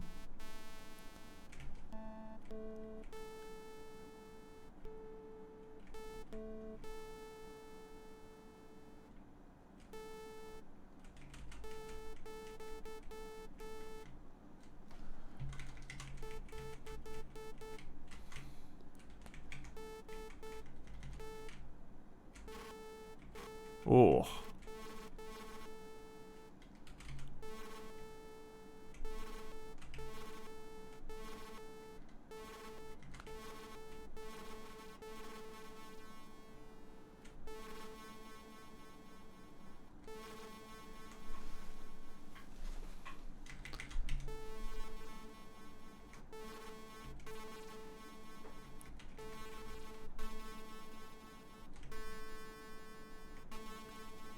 Okay, so the grain was provided by that vibrato. And if we turn...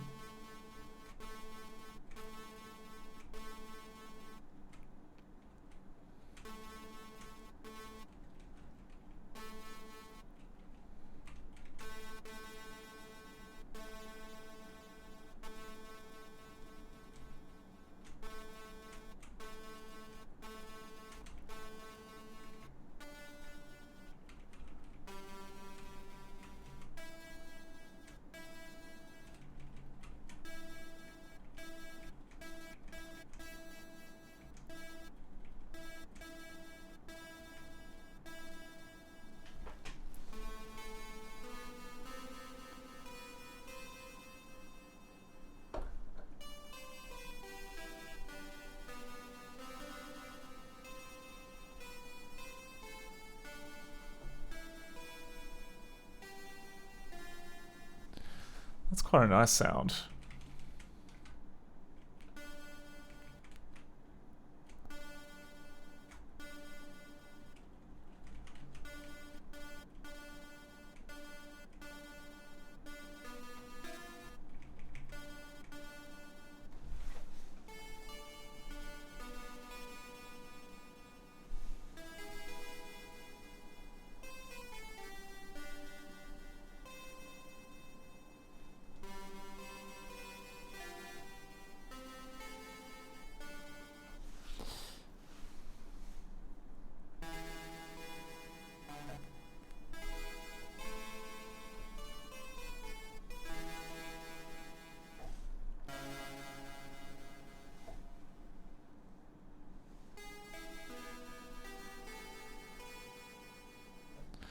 Okay, I'm gonna save this. I'm not sure where we'll use this instrument, but I'll find a place because I'm gonna save that. So let's.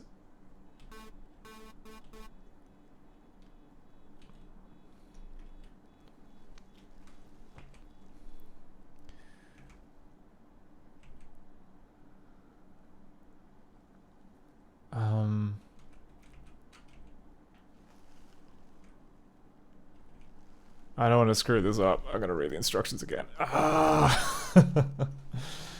Instrument man.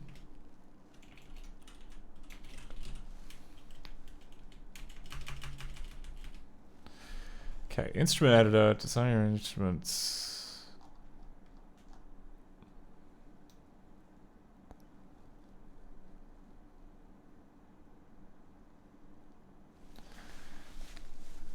Has a riff. Control I.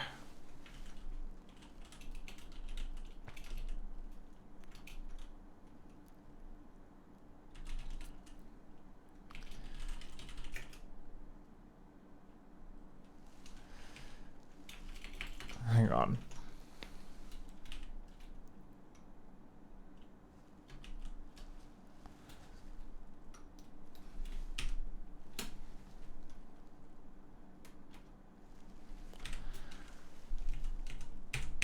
Instrument editor. Okay, so the instrument editor, instrument library. New category.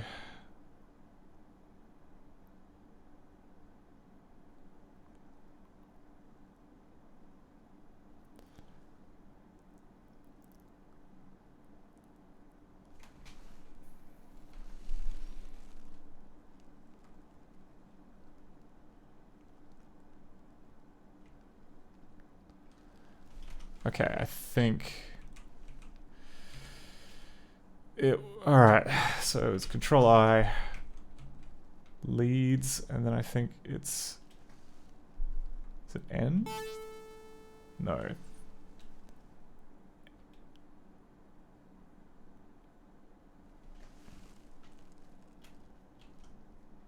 Oh my god, did I fuck it up?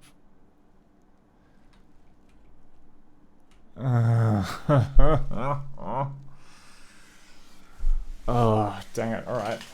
Well, I mean, mercifully because I'm taping all this, I can just go back and like look at what the presets that I figured out were, and do it again. But that's that was the one thing I didn't want to happen.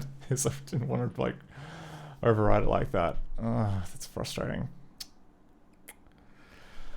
Freaking hell. Alright.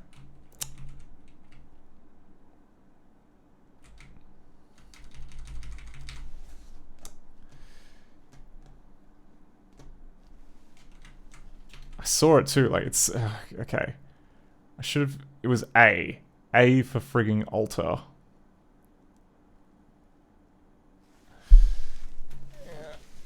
This interface. This interface has its quirks. That's what I'll say.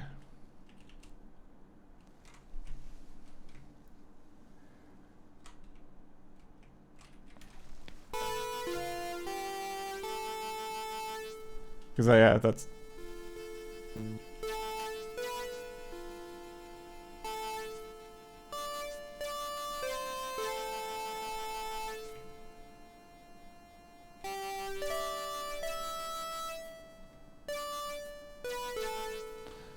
Yeah, it's kind of wrecked. Dang it. Well, it's replaced. I mean, yeah, okay. Let's start again. Let's give it a new name. And this time we'll just get rid of that. And then we'll change the algorithm.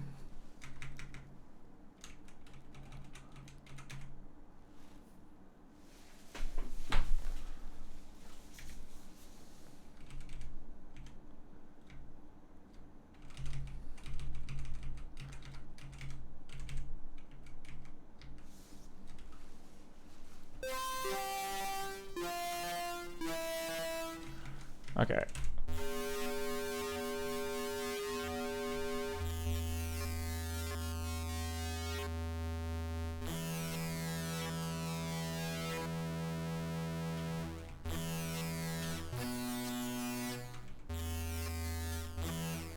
Okay, that's sounding good. That's sounding nasty.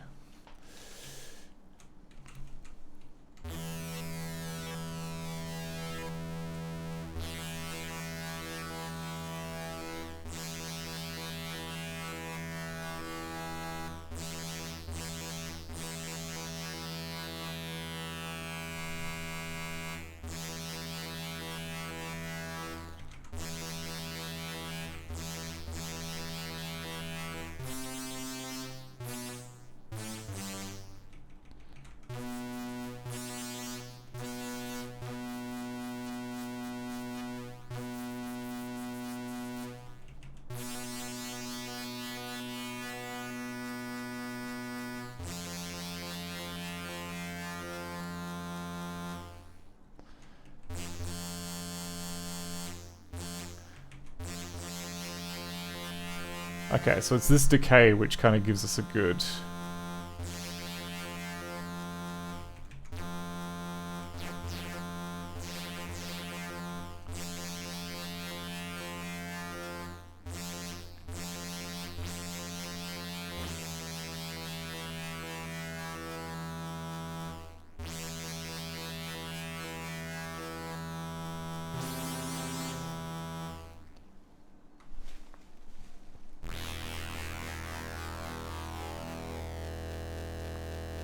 That's good.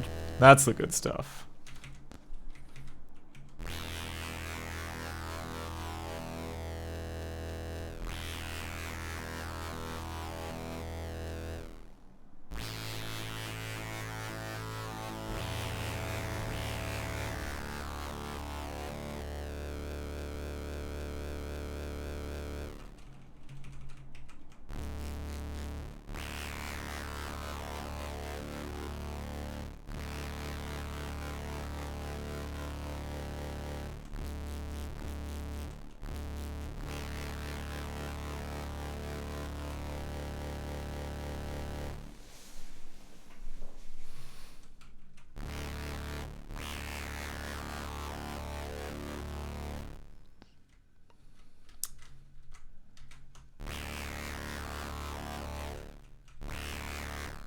I wonder, what if we change the multiplier?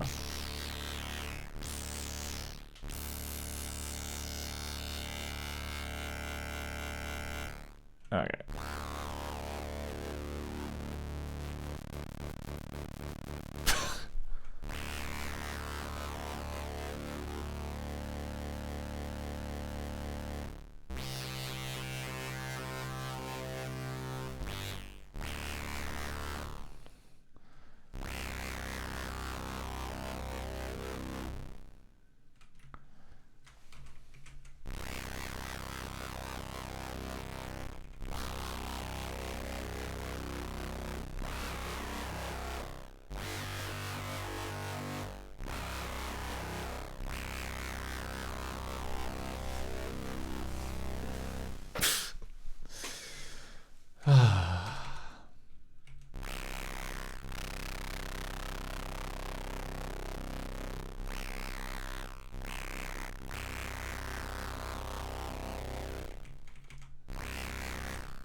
No.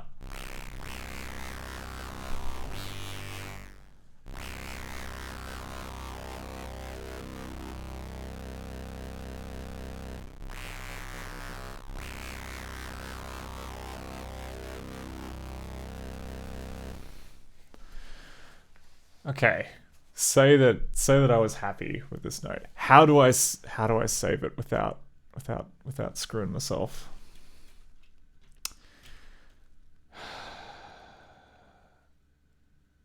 It's not enter. Enter loads the damn instrument.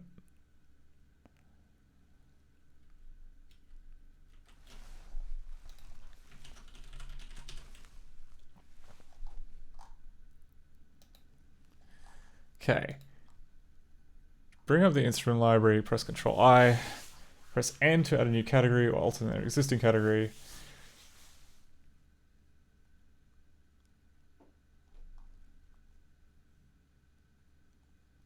Yeah, load the current instrument in your tune into the library. That's what got me. I saw the L and I thought that would overwrite what I've got on the screen. No, pushing enter overwrites what you've got.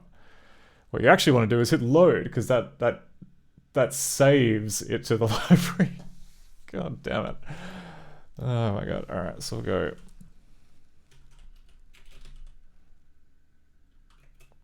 slime hit. Or slime wall. I'll call this put it in leads. And put that in there.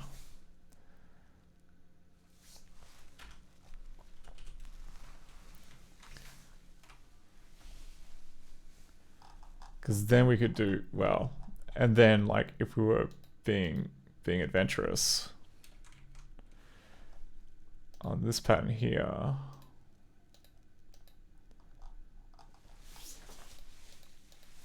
we could put in our brand new instrument.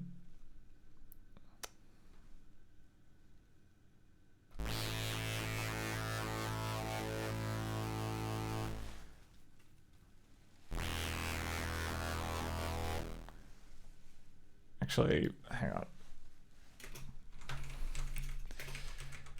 Because that it's overwritten because we want to keep our bass hum.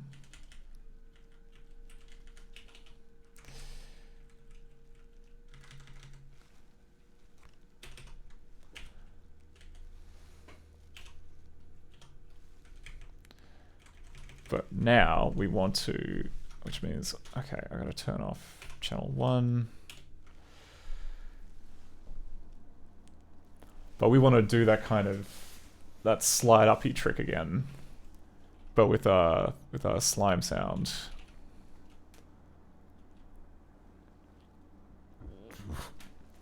Okay, so you gotta hit the note that you know that you want, then hit the note that you want to go to, and then yeah, okay.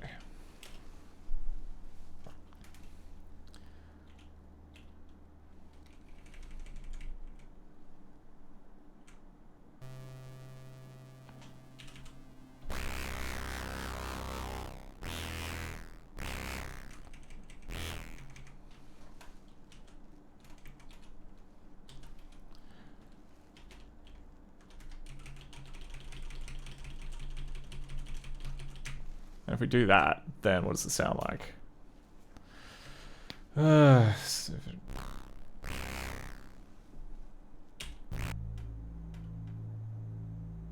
Huh? Oh, did I screw up the effect?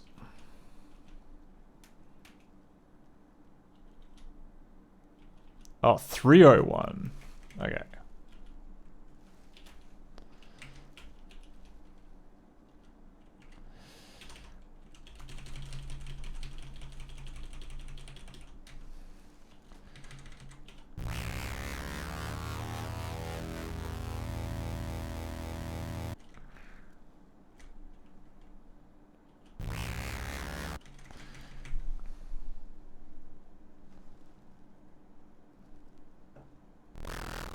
So if we do that.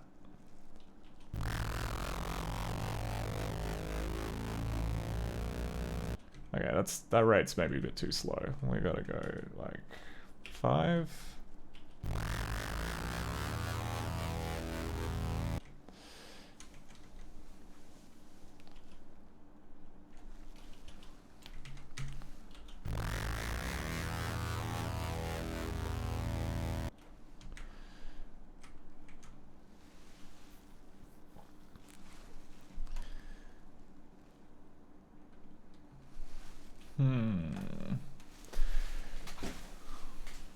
Actually, maybe I want to kind of leave this as is, and then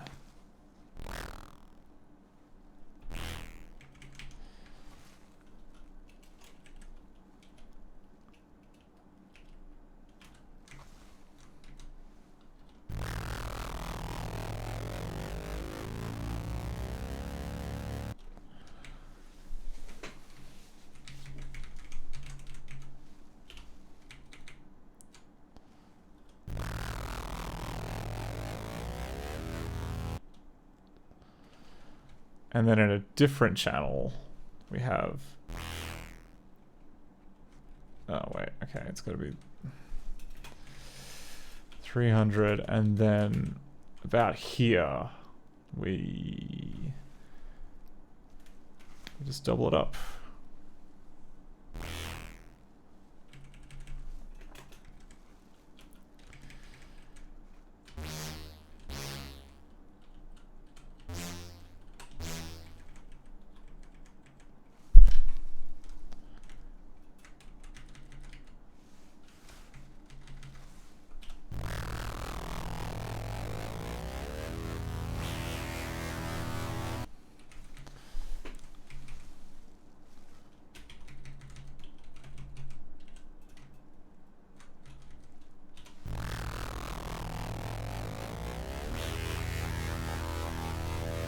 That's it.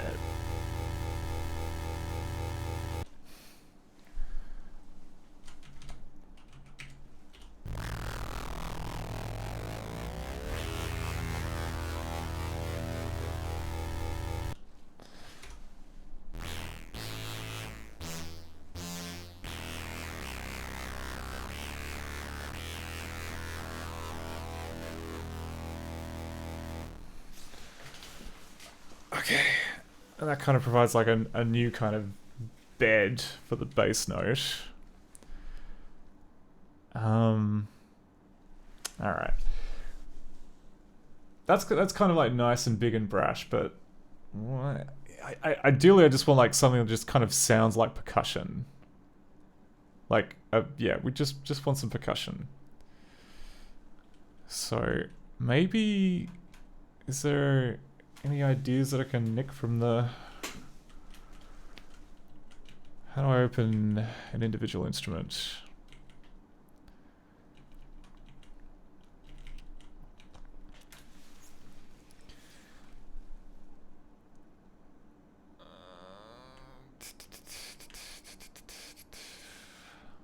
Load instrument from library? No, that's not it. Instrument editor. I want to... Ah, come on.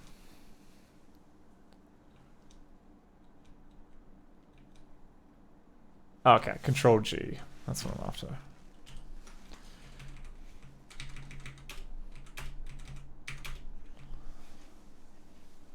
So I've got bass, bass drum, bell, chord. Okay, let's try drum. Instrument format not recognized. Nice. Okay. God, this is so many different ad-lib formats.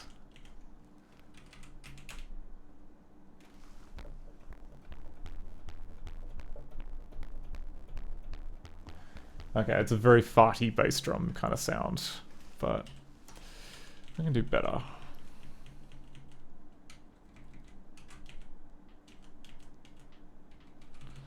I guess all those drum samples are not recognized. Hang on, actually maybe hi-hat?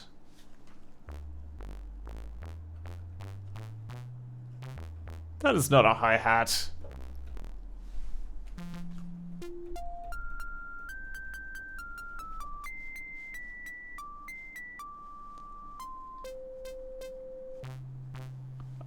I think it may be reading the format wrong. Like that doesn't, yeah. Seems a bit off.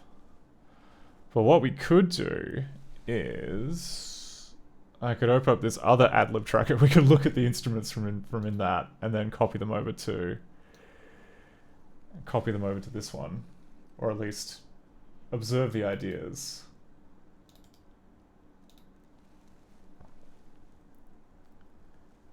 Oh, wait, no.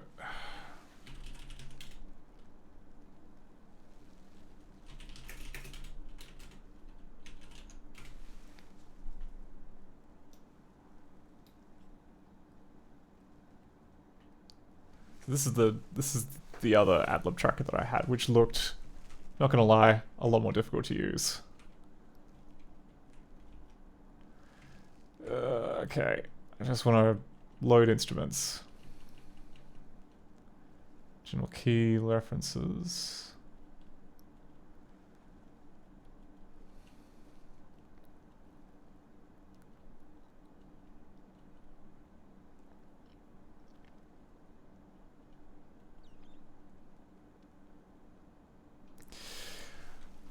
Oh, okay, interesting. I mean, yeah, this one's definitely a bit more complicated because it's got like arpeggios and vibrato macros, which I imagine, yeah, like once you kind of get into like super hacker territory, that's the kind of thing you'd want to do on a macro rather than just typing out over and over and over again.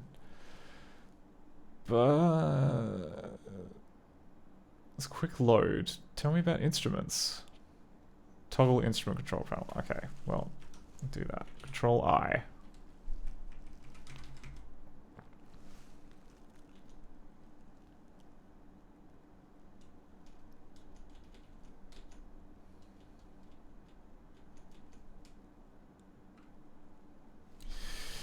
Yeah. Maybe it's too hard. Maybe it's too hard to open up the instruments files. That's fine. We're just gonna nut it out.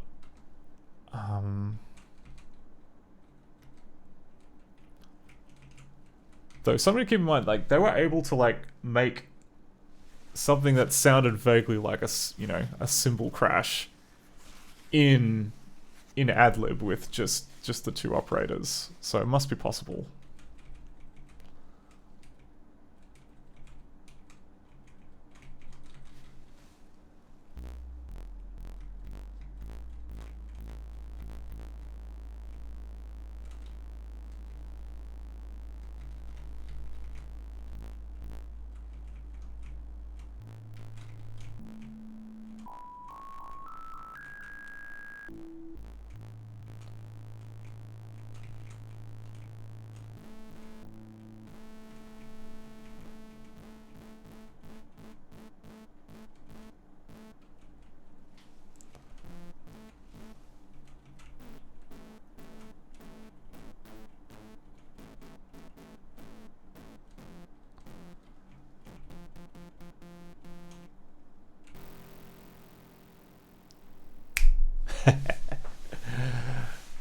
That's more like it.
yeah, we just gotta find like all of the thresholds at which things start to kind of like get a little bit too distorted.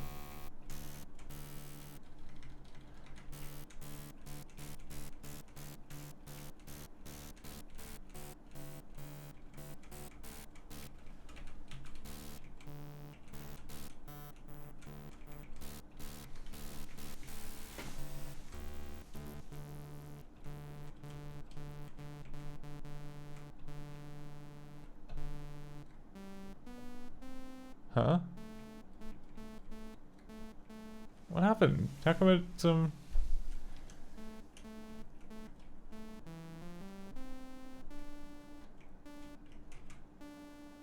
oh, was there like some residual state which is causing it to sound cool and now it's gone? It must have been, because now it's just, ah, dang it.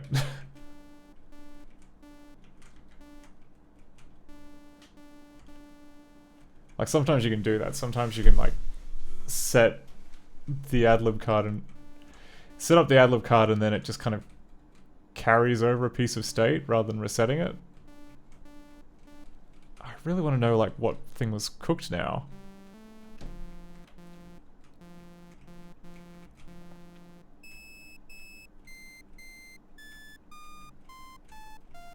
Okay, it's on the multiplier.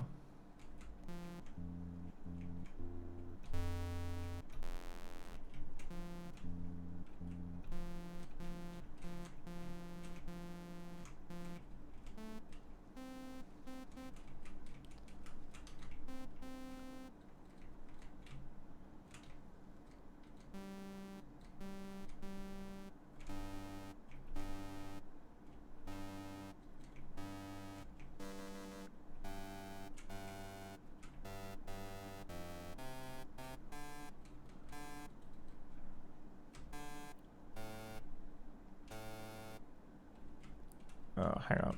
Get rid of this release.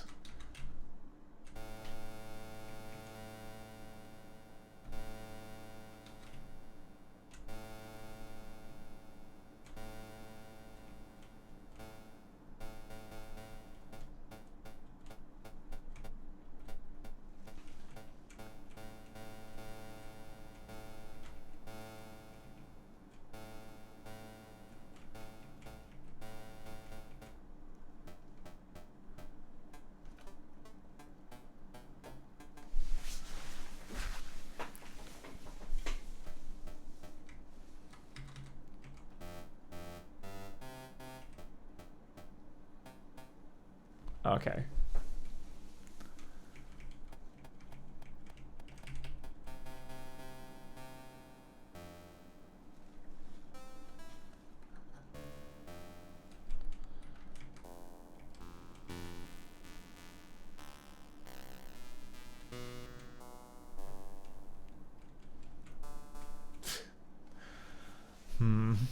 I'm having too much fun with this.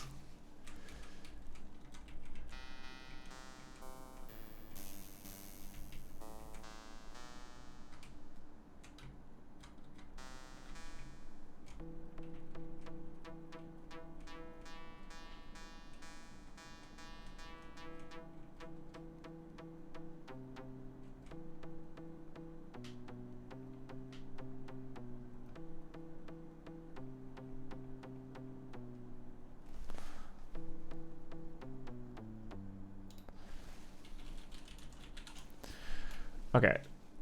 We'll write that.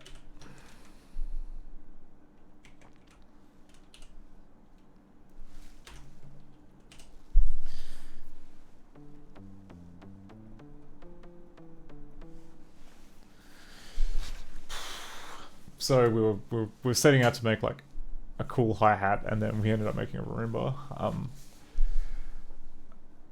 Okay.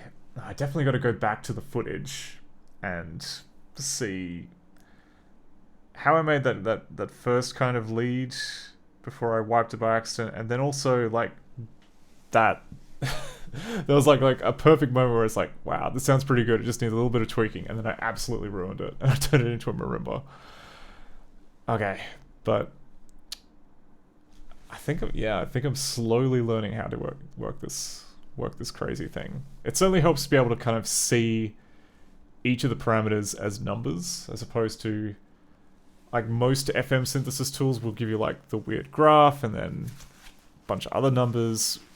Whereas with this, it's just like, okay, you got these sliders and you gotta change them to suit.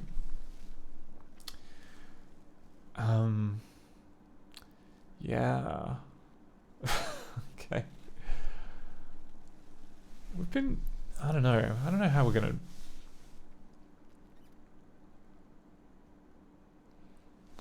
Actually, let's listen to what we got. Let's listen to what we have.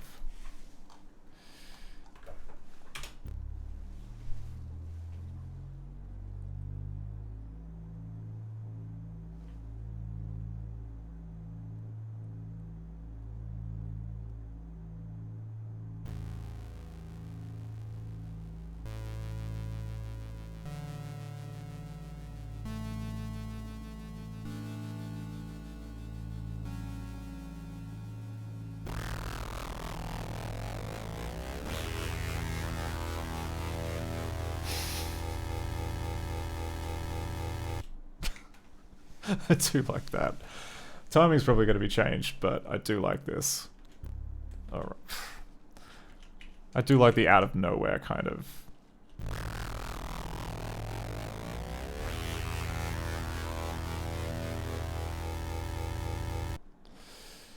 But where to go from here, I'm not sure. Maybe... I think we've got to like slowly fade the volume out. So then we can like lay some other bed sounds on.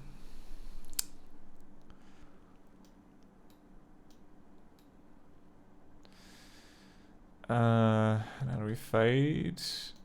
How do we fade?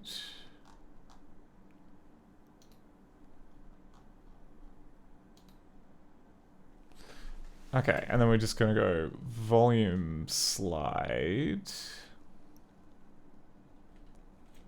And we'll call it A04.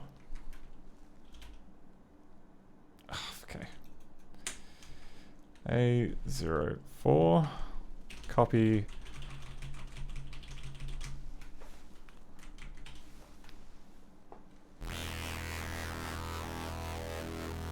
Oh wait, okay.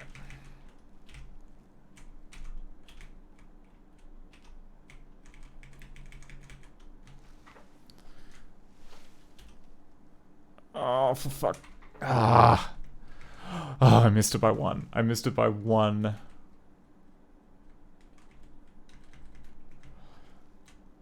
One row thing. Okay.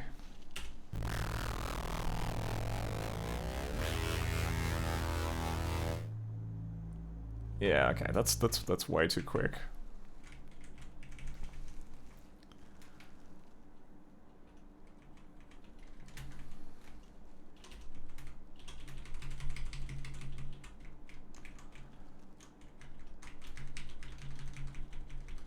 Is one the slowest fade that they've got?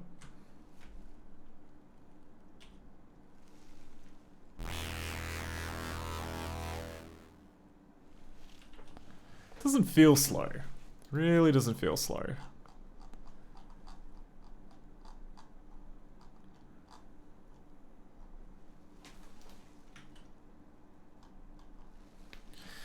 Volume slide. 1 to 49 fades the volume of the instrument out at the given speed.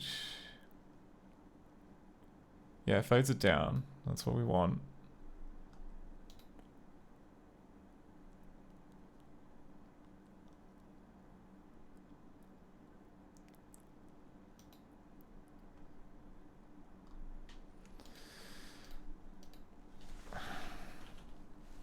Is it 40, which is the slower one?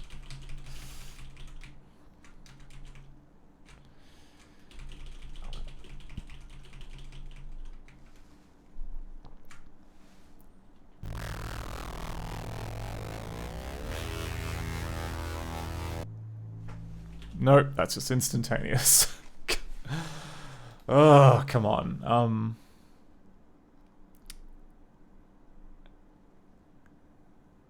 Oh wait, no, am am I just like misremembering like what the deal is? Because you gotta set the volume that you want.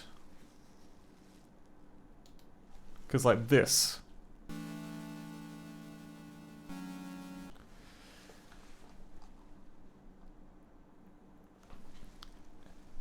You set the start volume and then you fade it down to that, I think.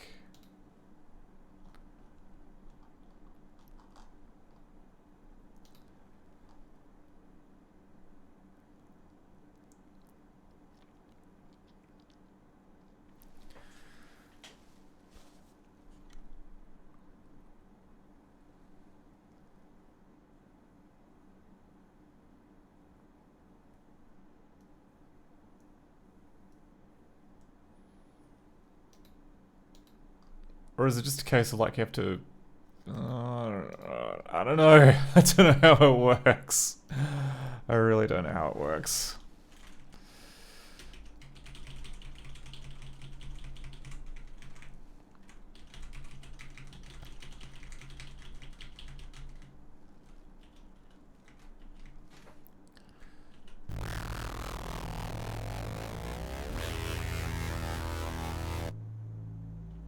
Yeah, that just like immediately turns it off.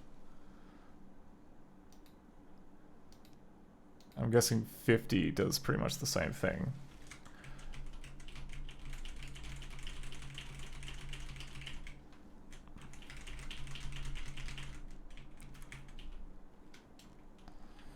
I don't know why you would want to use the higher numbers. Like, this doesn't seem like... I don't know, maybe I'm unique in that I want to kind of do things at a very slow speed, but it seems kind of strange.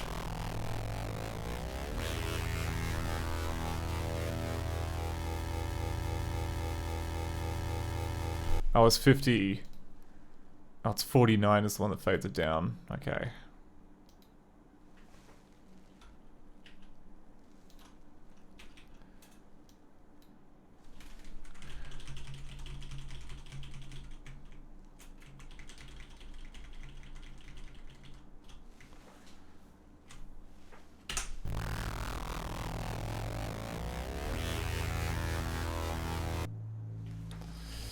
Nope, must be 01.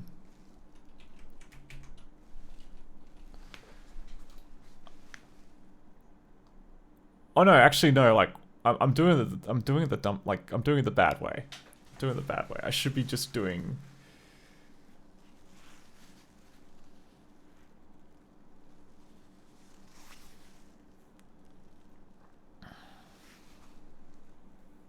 performers of, I mean, maybe I should hang on.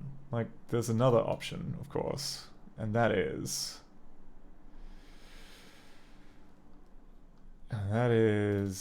to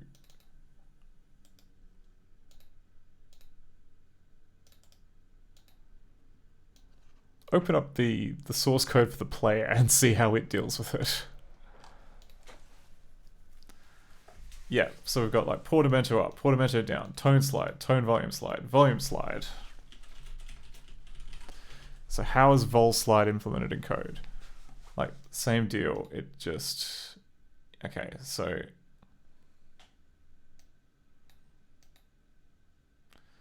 Okay, so it turns it into an absolute value. Then it sets a figure called vol slide.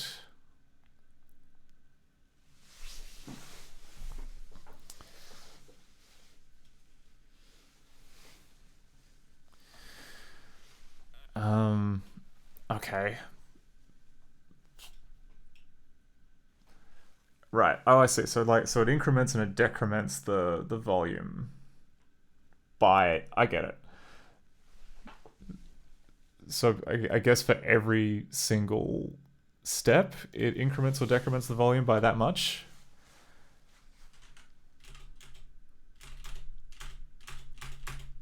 Yeah, because then, like, continue fx. How... Oh no, okay, so this got called, I see. Okay. It gets called BPM times 2 plus 5 time. BPM times 2 divided by 5 times per second. Which, in our case, is going to be something high. Like, be like 50 hertz. Be like 50 hertz, I think. So maybe the trick is we shouldn't be using the volume slide at all, because it's not for us. Absolutely not for us. What we should instead be doing is setting the volume using the set volume instruction. So if we go C, I think from 0 to, okay, from 0 to 64, but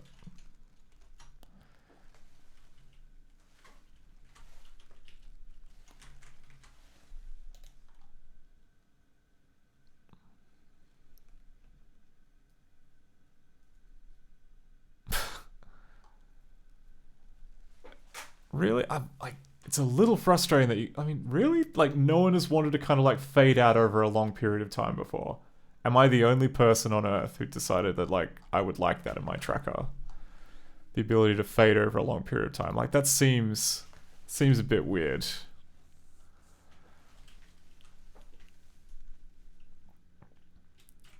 But yeah, essentially all it's doing is it's just setting the volume like once per channel. So we can replicate this by just adding a whole bunch of set volume instructions, but like I don't know why. I don't know why we'd want to do that.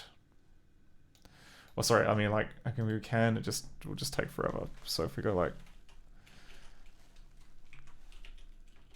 is there something which allows us to kind of like, oh, I don't know.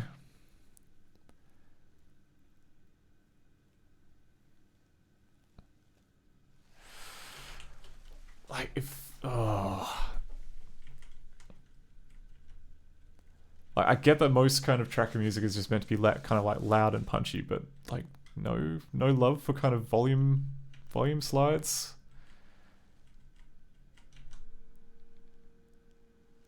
Oh, and more importantly, like for the pattern editor.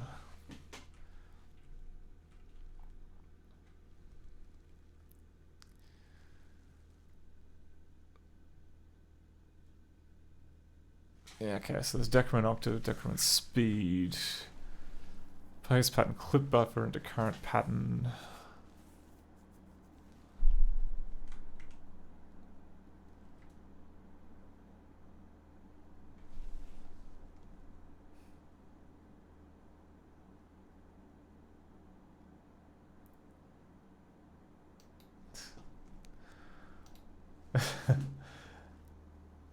Hey, it's Lachiko trying to put me on edge.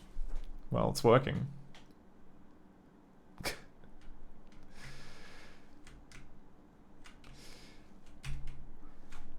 You just can't say those things. You just can't say those things to my Twitch audience. I won't have it. Ah. All right. Well, I might have to ask my friend Martine for assistance with the volume slides, because like this is. It feels like it should be something that we can do, and yet at the same time, I'm like looking at this tracker like top to bottom, and I cannot find it. It's going pretty good. It's Lachiko. We are just in the midst of like noodling around with the OPL3, the Yamaha OPL3, and making some nice kind of atmospheric introduction music for the game.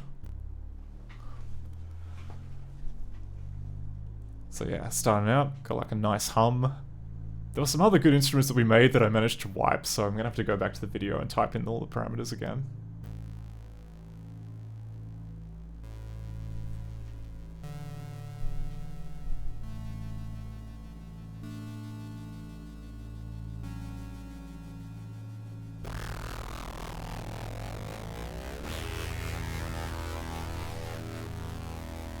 And yeah, gotta like fix the timing on that bit, but got to fix the timing a bit there, but yeah, it's got promise. We've got these instruments are showing all signs of promise.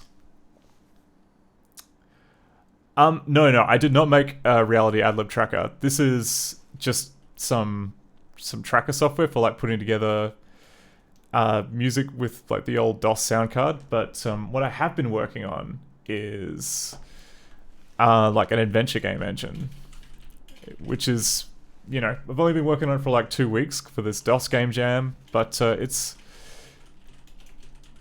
getting close to being useful.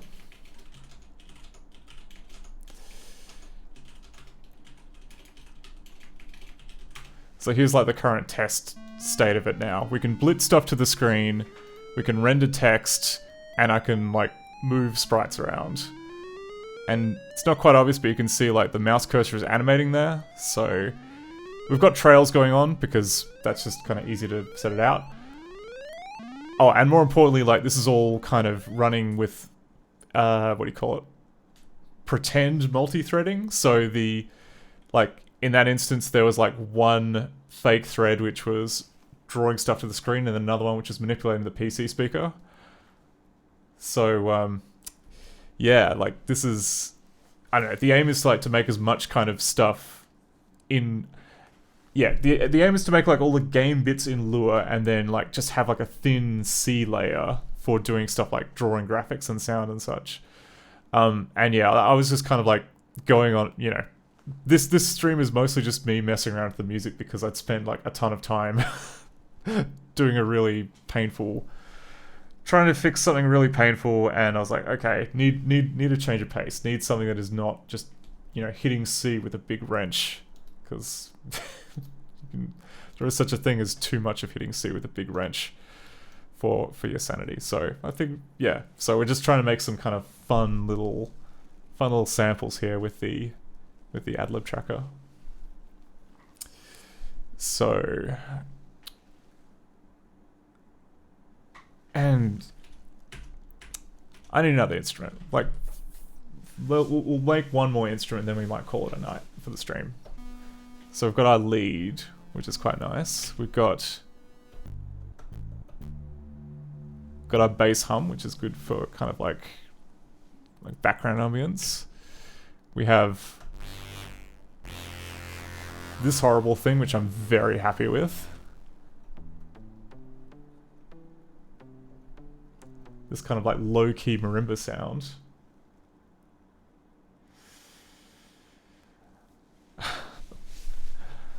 Oh, that's very kind of you to say. It's Lachiko.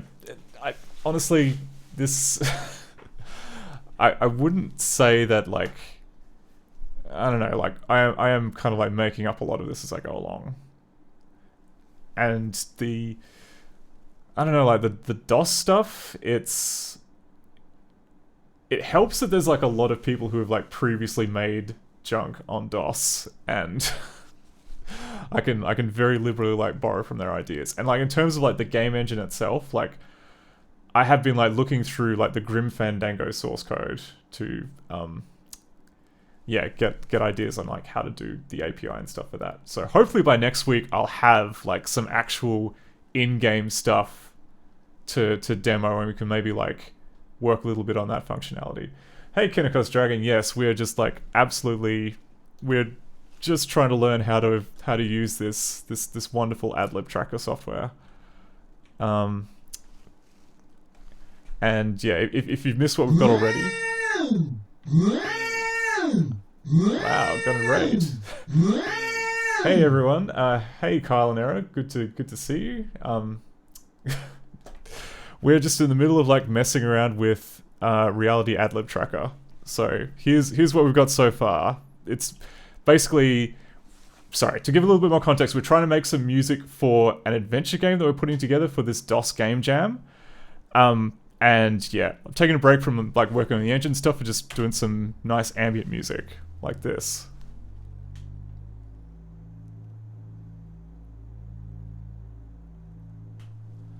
So you got a nice hum, nice bass hum.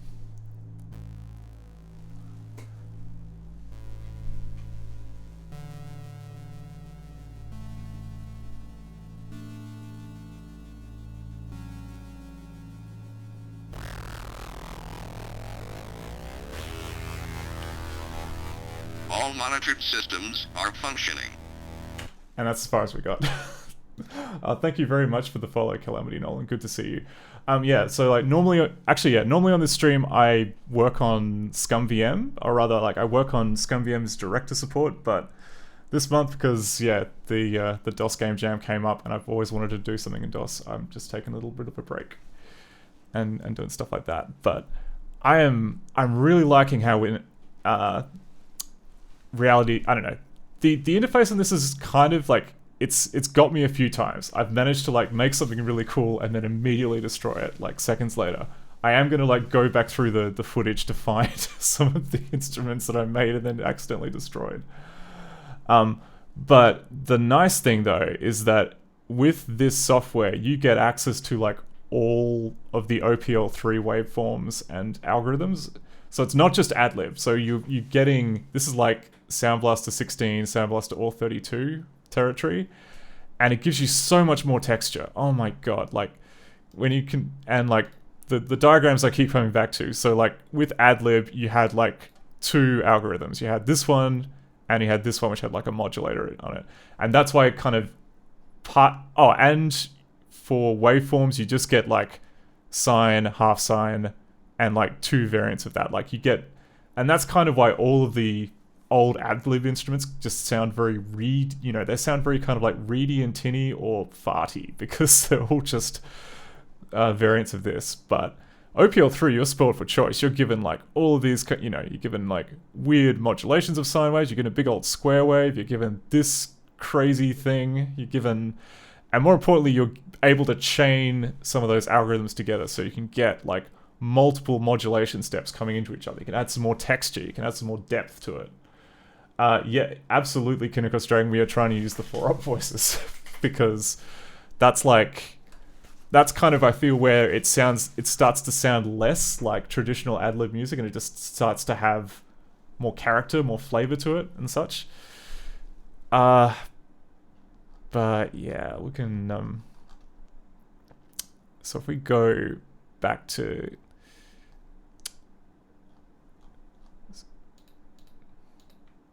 this thing here, let's how can we improve this? How can we make this better?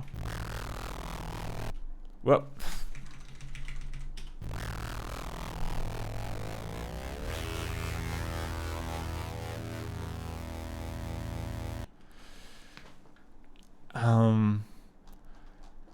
so I like that it's kind of like a surprise sting. Like this would probably be like the bit at which like the titles drop. So maybe like kind of like a little kind of contra melody over the top, like we'll just use that marimba just because we've got it here. But if we go like,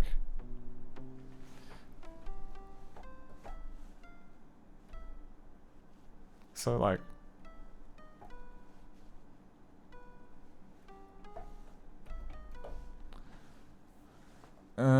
marimba's not the best instrument for this, I feel. Okay.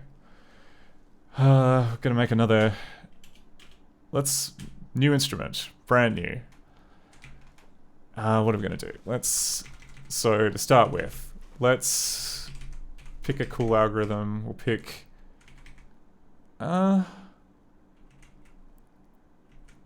let's pick this one. This one's given some okay results. So we'll turn up the volume, turn up the attack, turn sustaining on so we can hear it.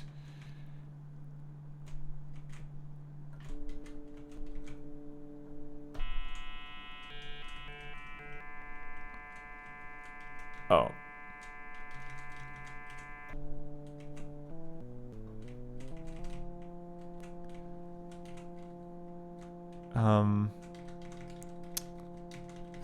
What was the trick? Oh, okay. Do a little bit of release.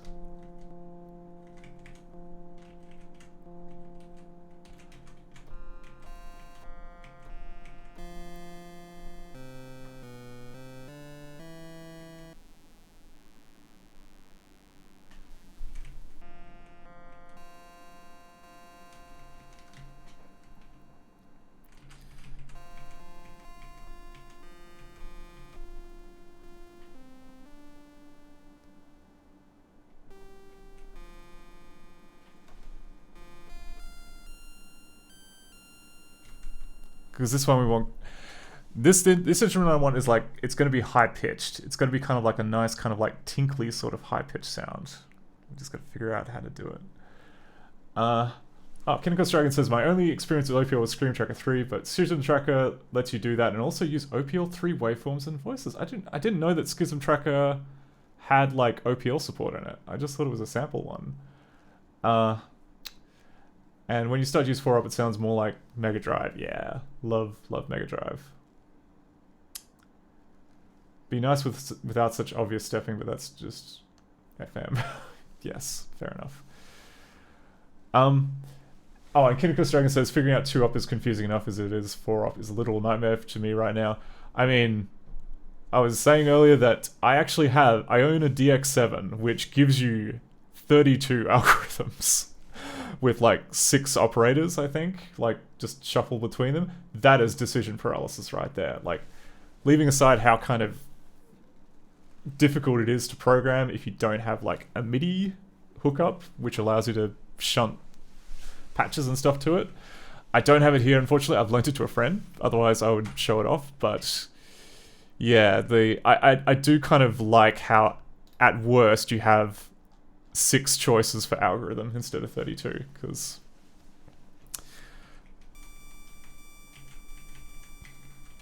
okay.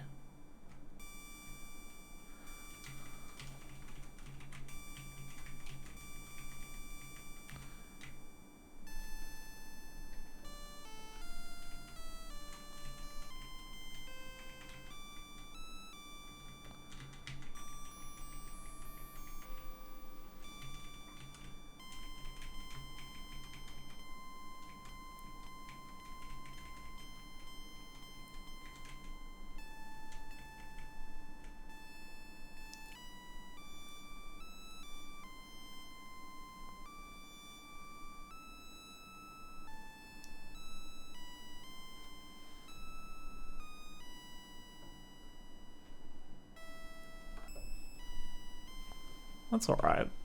It's a promise.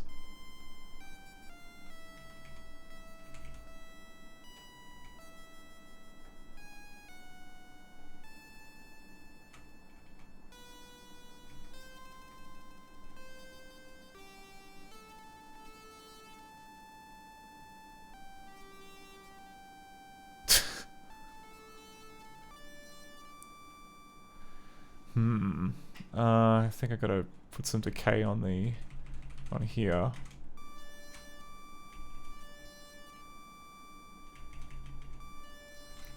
What if I just turn this off?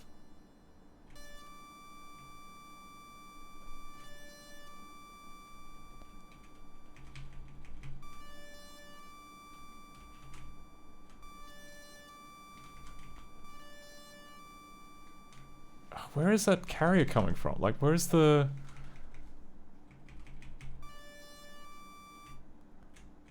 Is it because I don't have any decay here?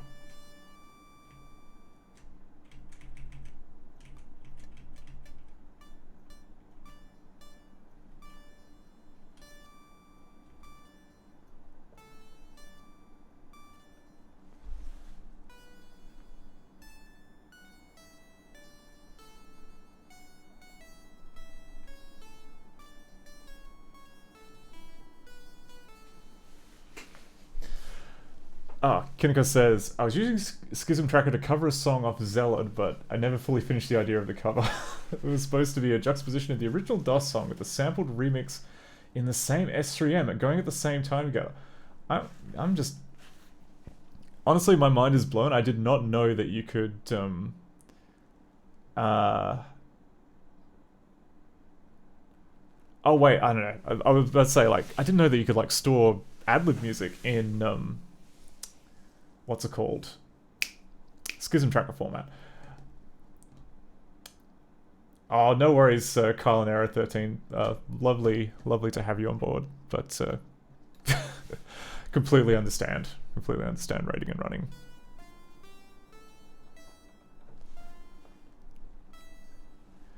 Feedback. Do we need feedback, maybe? Oh wait, no, we haven't. The feedback is operator 4, which we haven't used yet. Okay.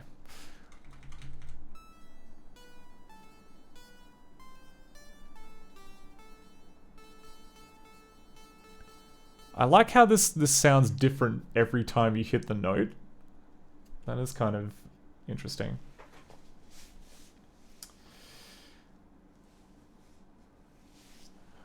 Ah, okay.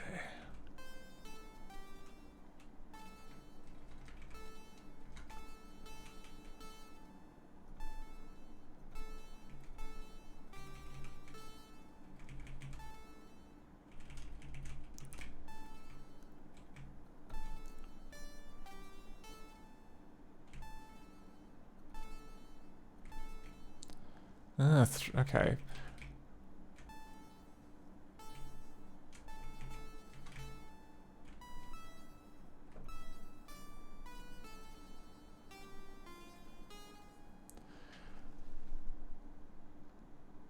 Wait, OpenMTP? Really? They're just like OpenMPT supported OPL as well?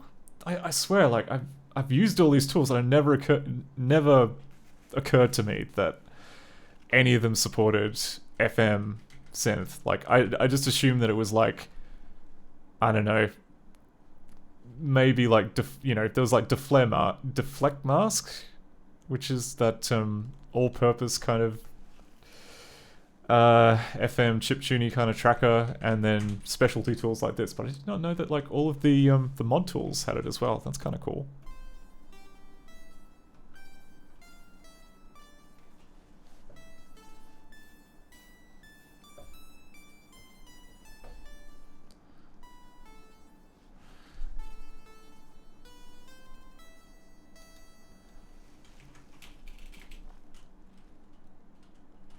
We'll call it.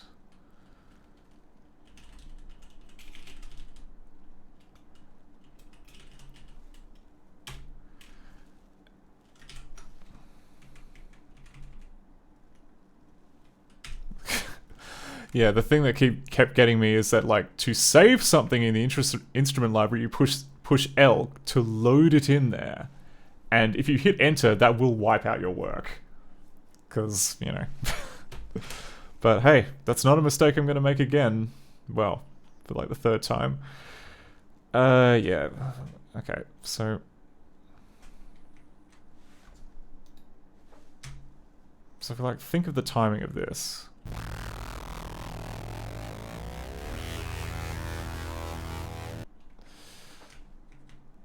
So...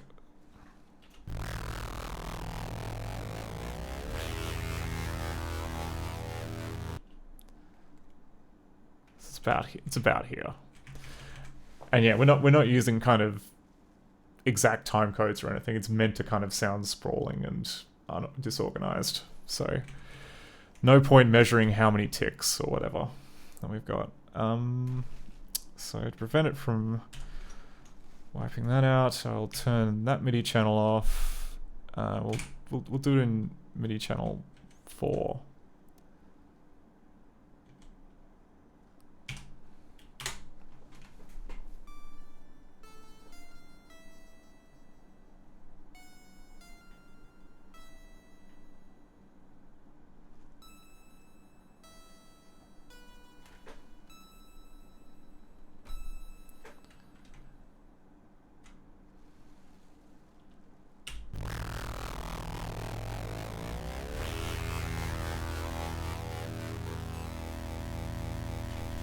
That's way too quiet.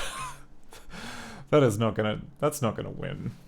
That's not gonna win against our other lead sound, which is just crazy loud.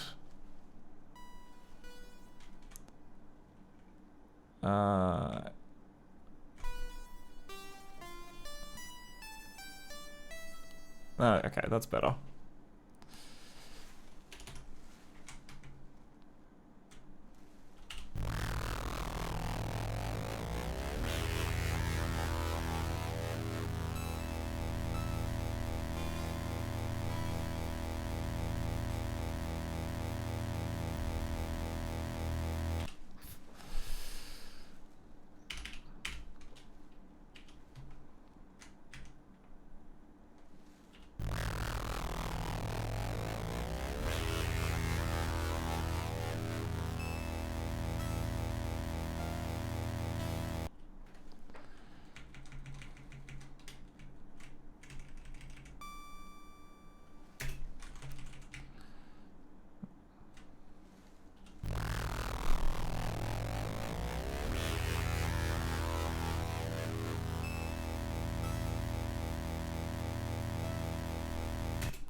Okay, and then we gotta find a way to fade these out.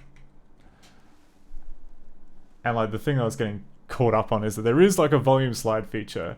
It's just not working. Or it's just not work. It's like working too quick. It's working way too quick.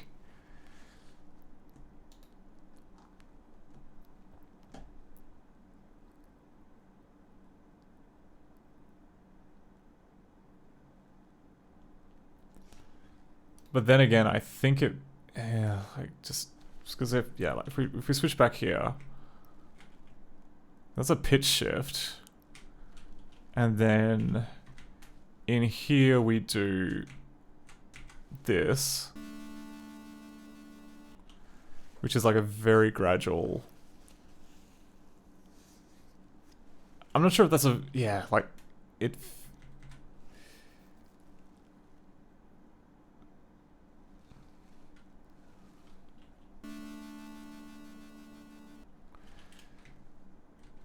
So maybe if we try like setting the volume and then doing the A53 stuff after it. Because that seemed gradual. That seemed that's close to what I want. Like I want to kind of like fade these two. I basically want to fade these two out to give this more prominence, and then we add like a different kind of like, you know, bass undercurrent.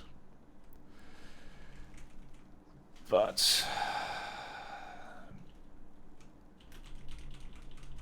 so if I do this,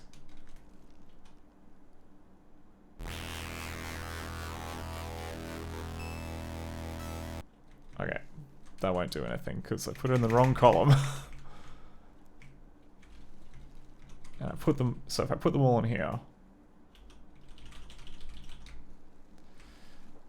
and we hit play,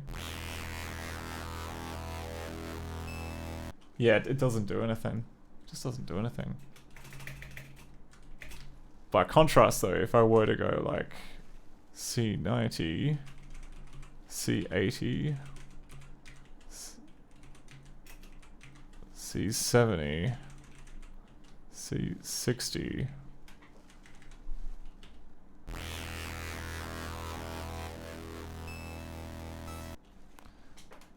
it sort of works.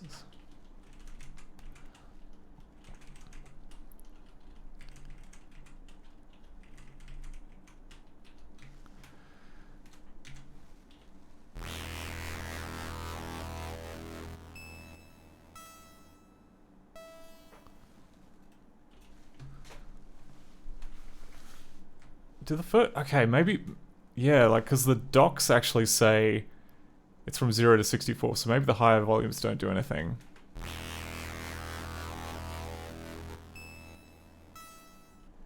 Yeah, it's only when...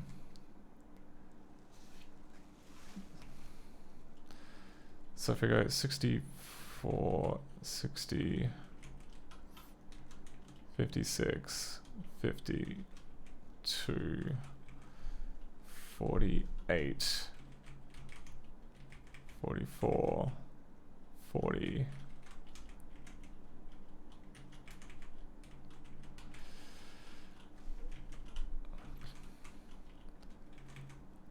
Maybe this is the way. Maybe you're just meant to kind of do it all by hand.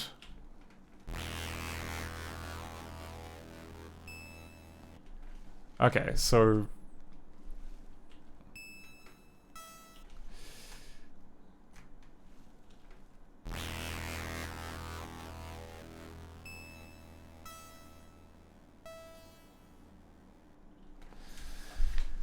Yeah, okay. So I can...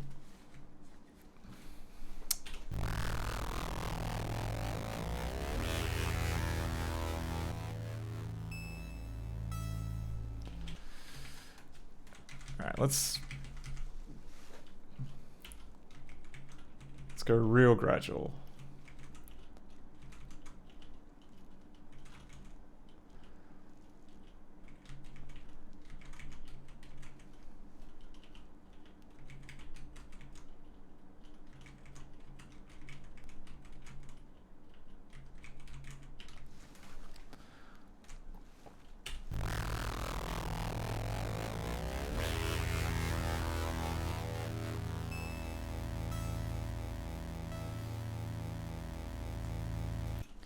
Yeah, that's closer to what I want.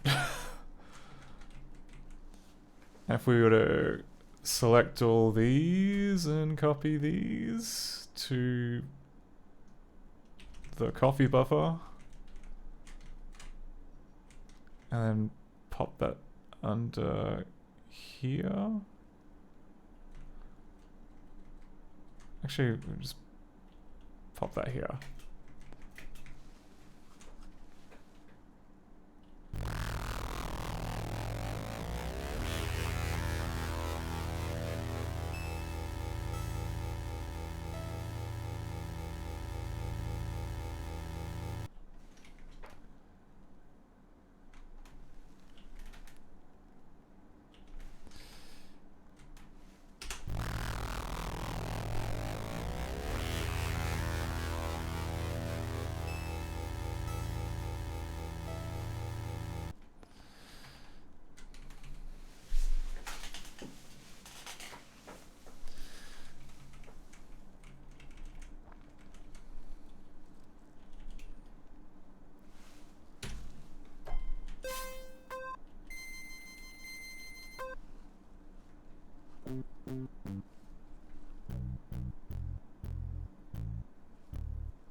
Wow, the bass sound sounds very different when you go all the way up to the top.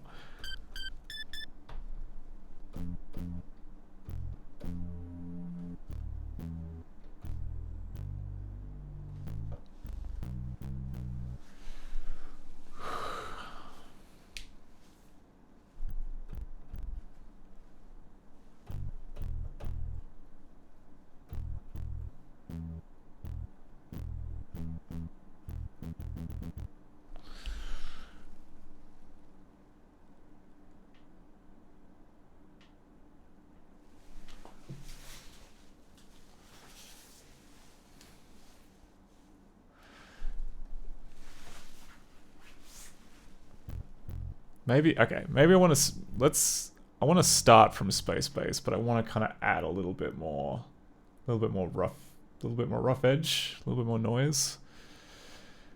Okay, so how do we copy an instrument?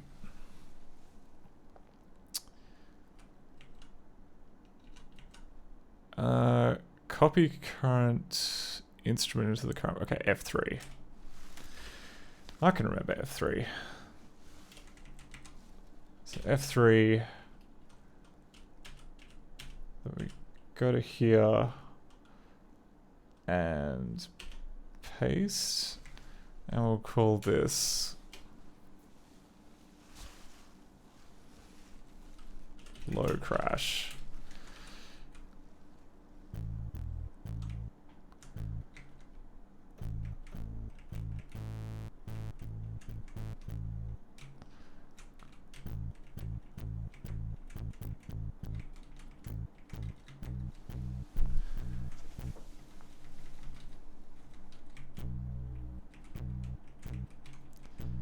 Okay, how do we...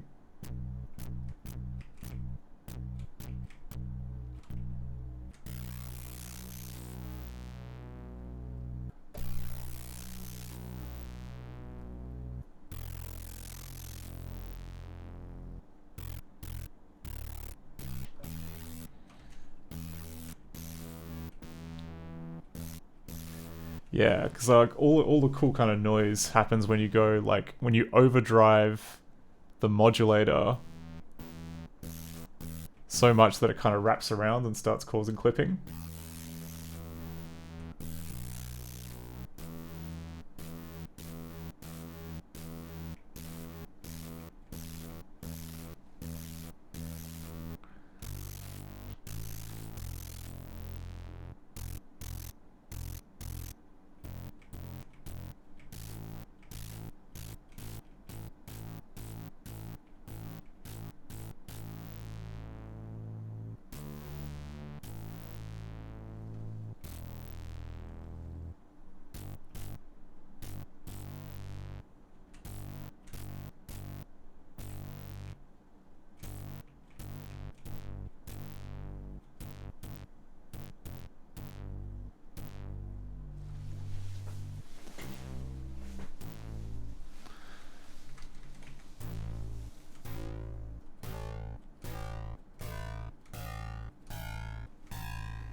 Bloody Kecker says, is there a reason not to be using the latest RAT? There are native Linux versions and DOS versions now. What, really?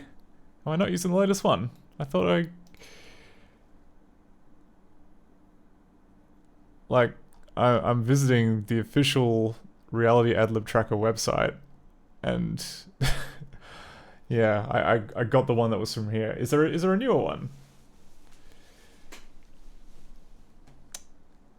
I guess, I mean, it says it is from 2018, so... But yeah, if there is a newer one, please send the link. Alright, you were looking at Adlib Tracker. Yeah, I have Adlib Tracker as well, but that looks a lot harder. That you know... I tried to open up some of the pack and instruments that came with that and failed miserably. It's very, very verbose.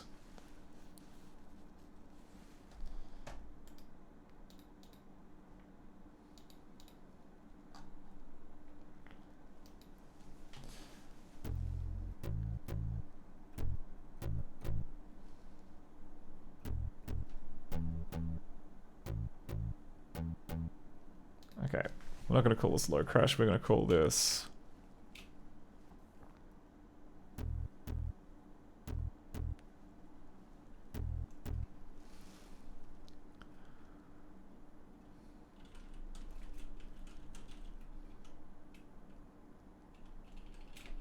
Okay, I don't know.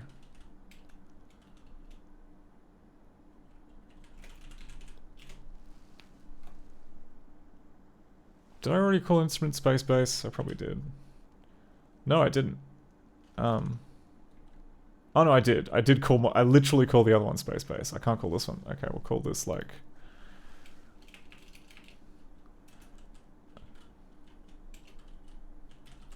We'll say driven base. I'll add this to our base collection.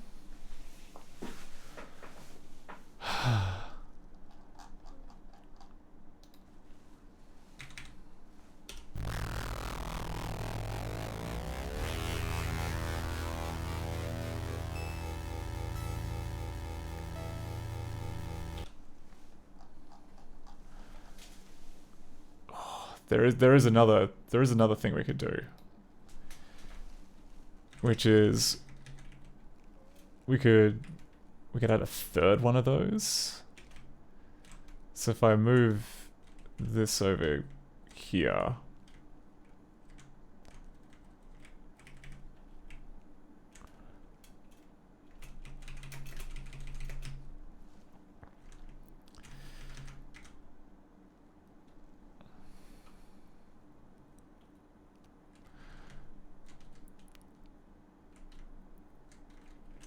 and then we copied this.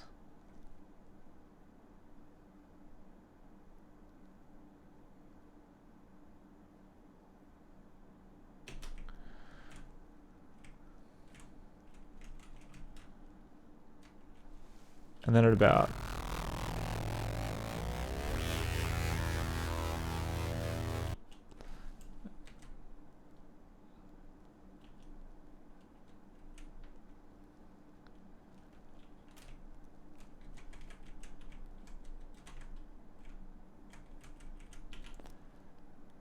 make it extra noisy.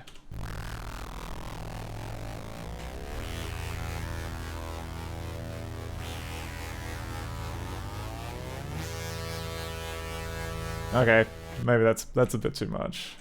We don't need that.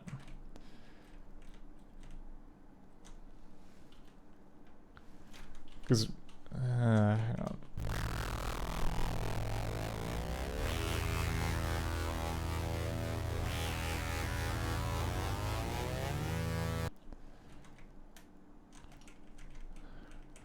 So actually, maybe what we need to do is get rid of this.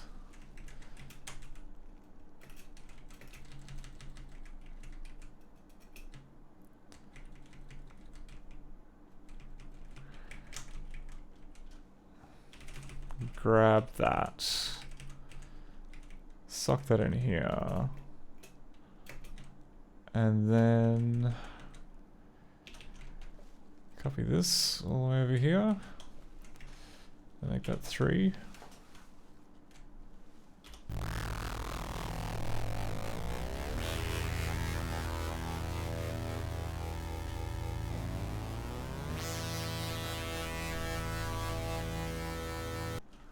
Nah, I don't like how the other one, the higher pitch version of that sounds. It doesn't have that same kind of crunch to it, so we won't do that.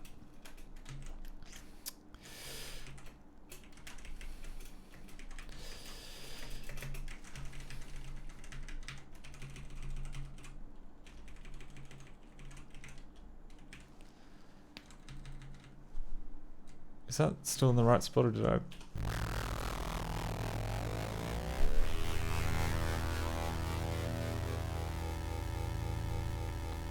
Oh wait, I muted channels. I've muted channel 6, that's why.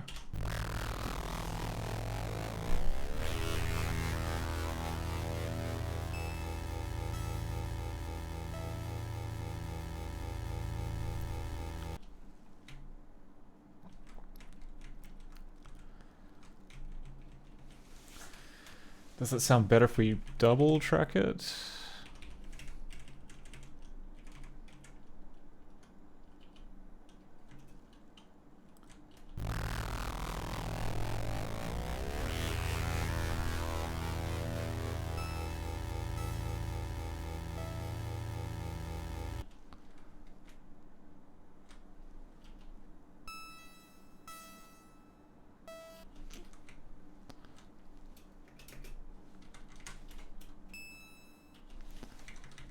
Does actually sound a bit better.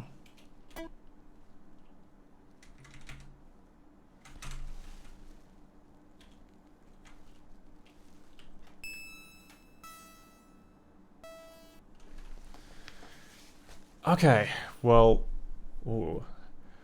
Okay, it's getting a little late. I think I may actually kind of call it there for now, but I'm actually quite liking this. I'm quite liking AdLib Tracker. I don't know. As expected, didn't quite kind of immediately become proficient with it. Took quite a bit of learning, but like we're making some really promising sounding noises out of it with very little experimentation, which is exactly what we need for this kind of this ambient soundtrack. But yeah, I gotta go get some food and probably go to sleep after this. So I am going to send you over to whoever is on. Who is on?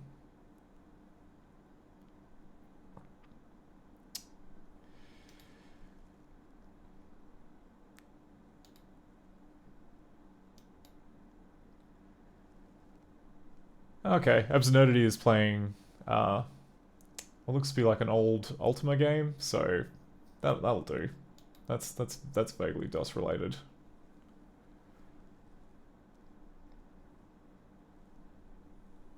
So if only. But yep, I'll be back again next week. I'll hopefully try and have the engine working proper along with all the gimmicks. Don't know why they all broke. That's kind of annoying. But yeah, I'll see you all next week. Later.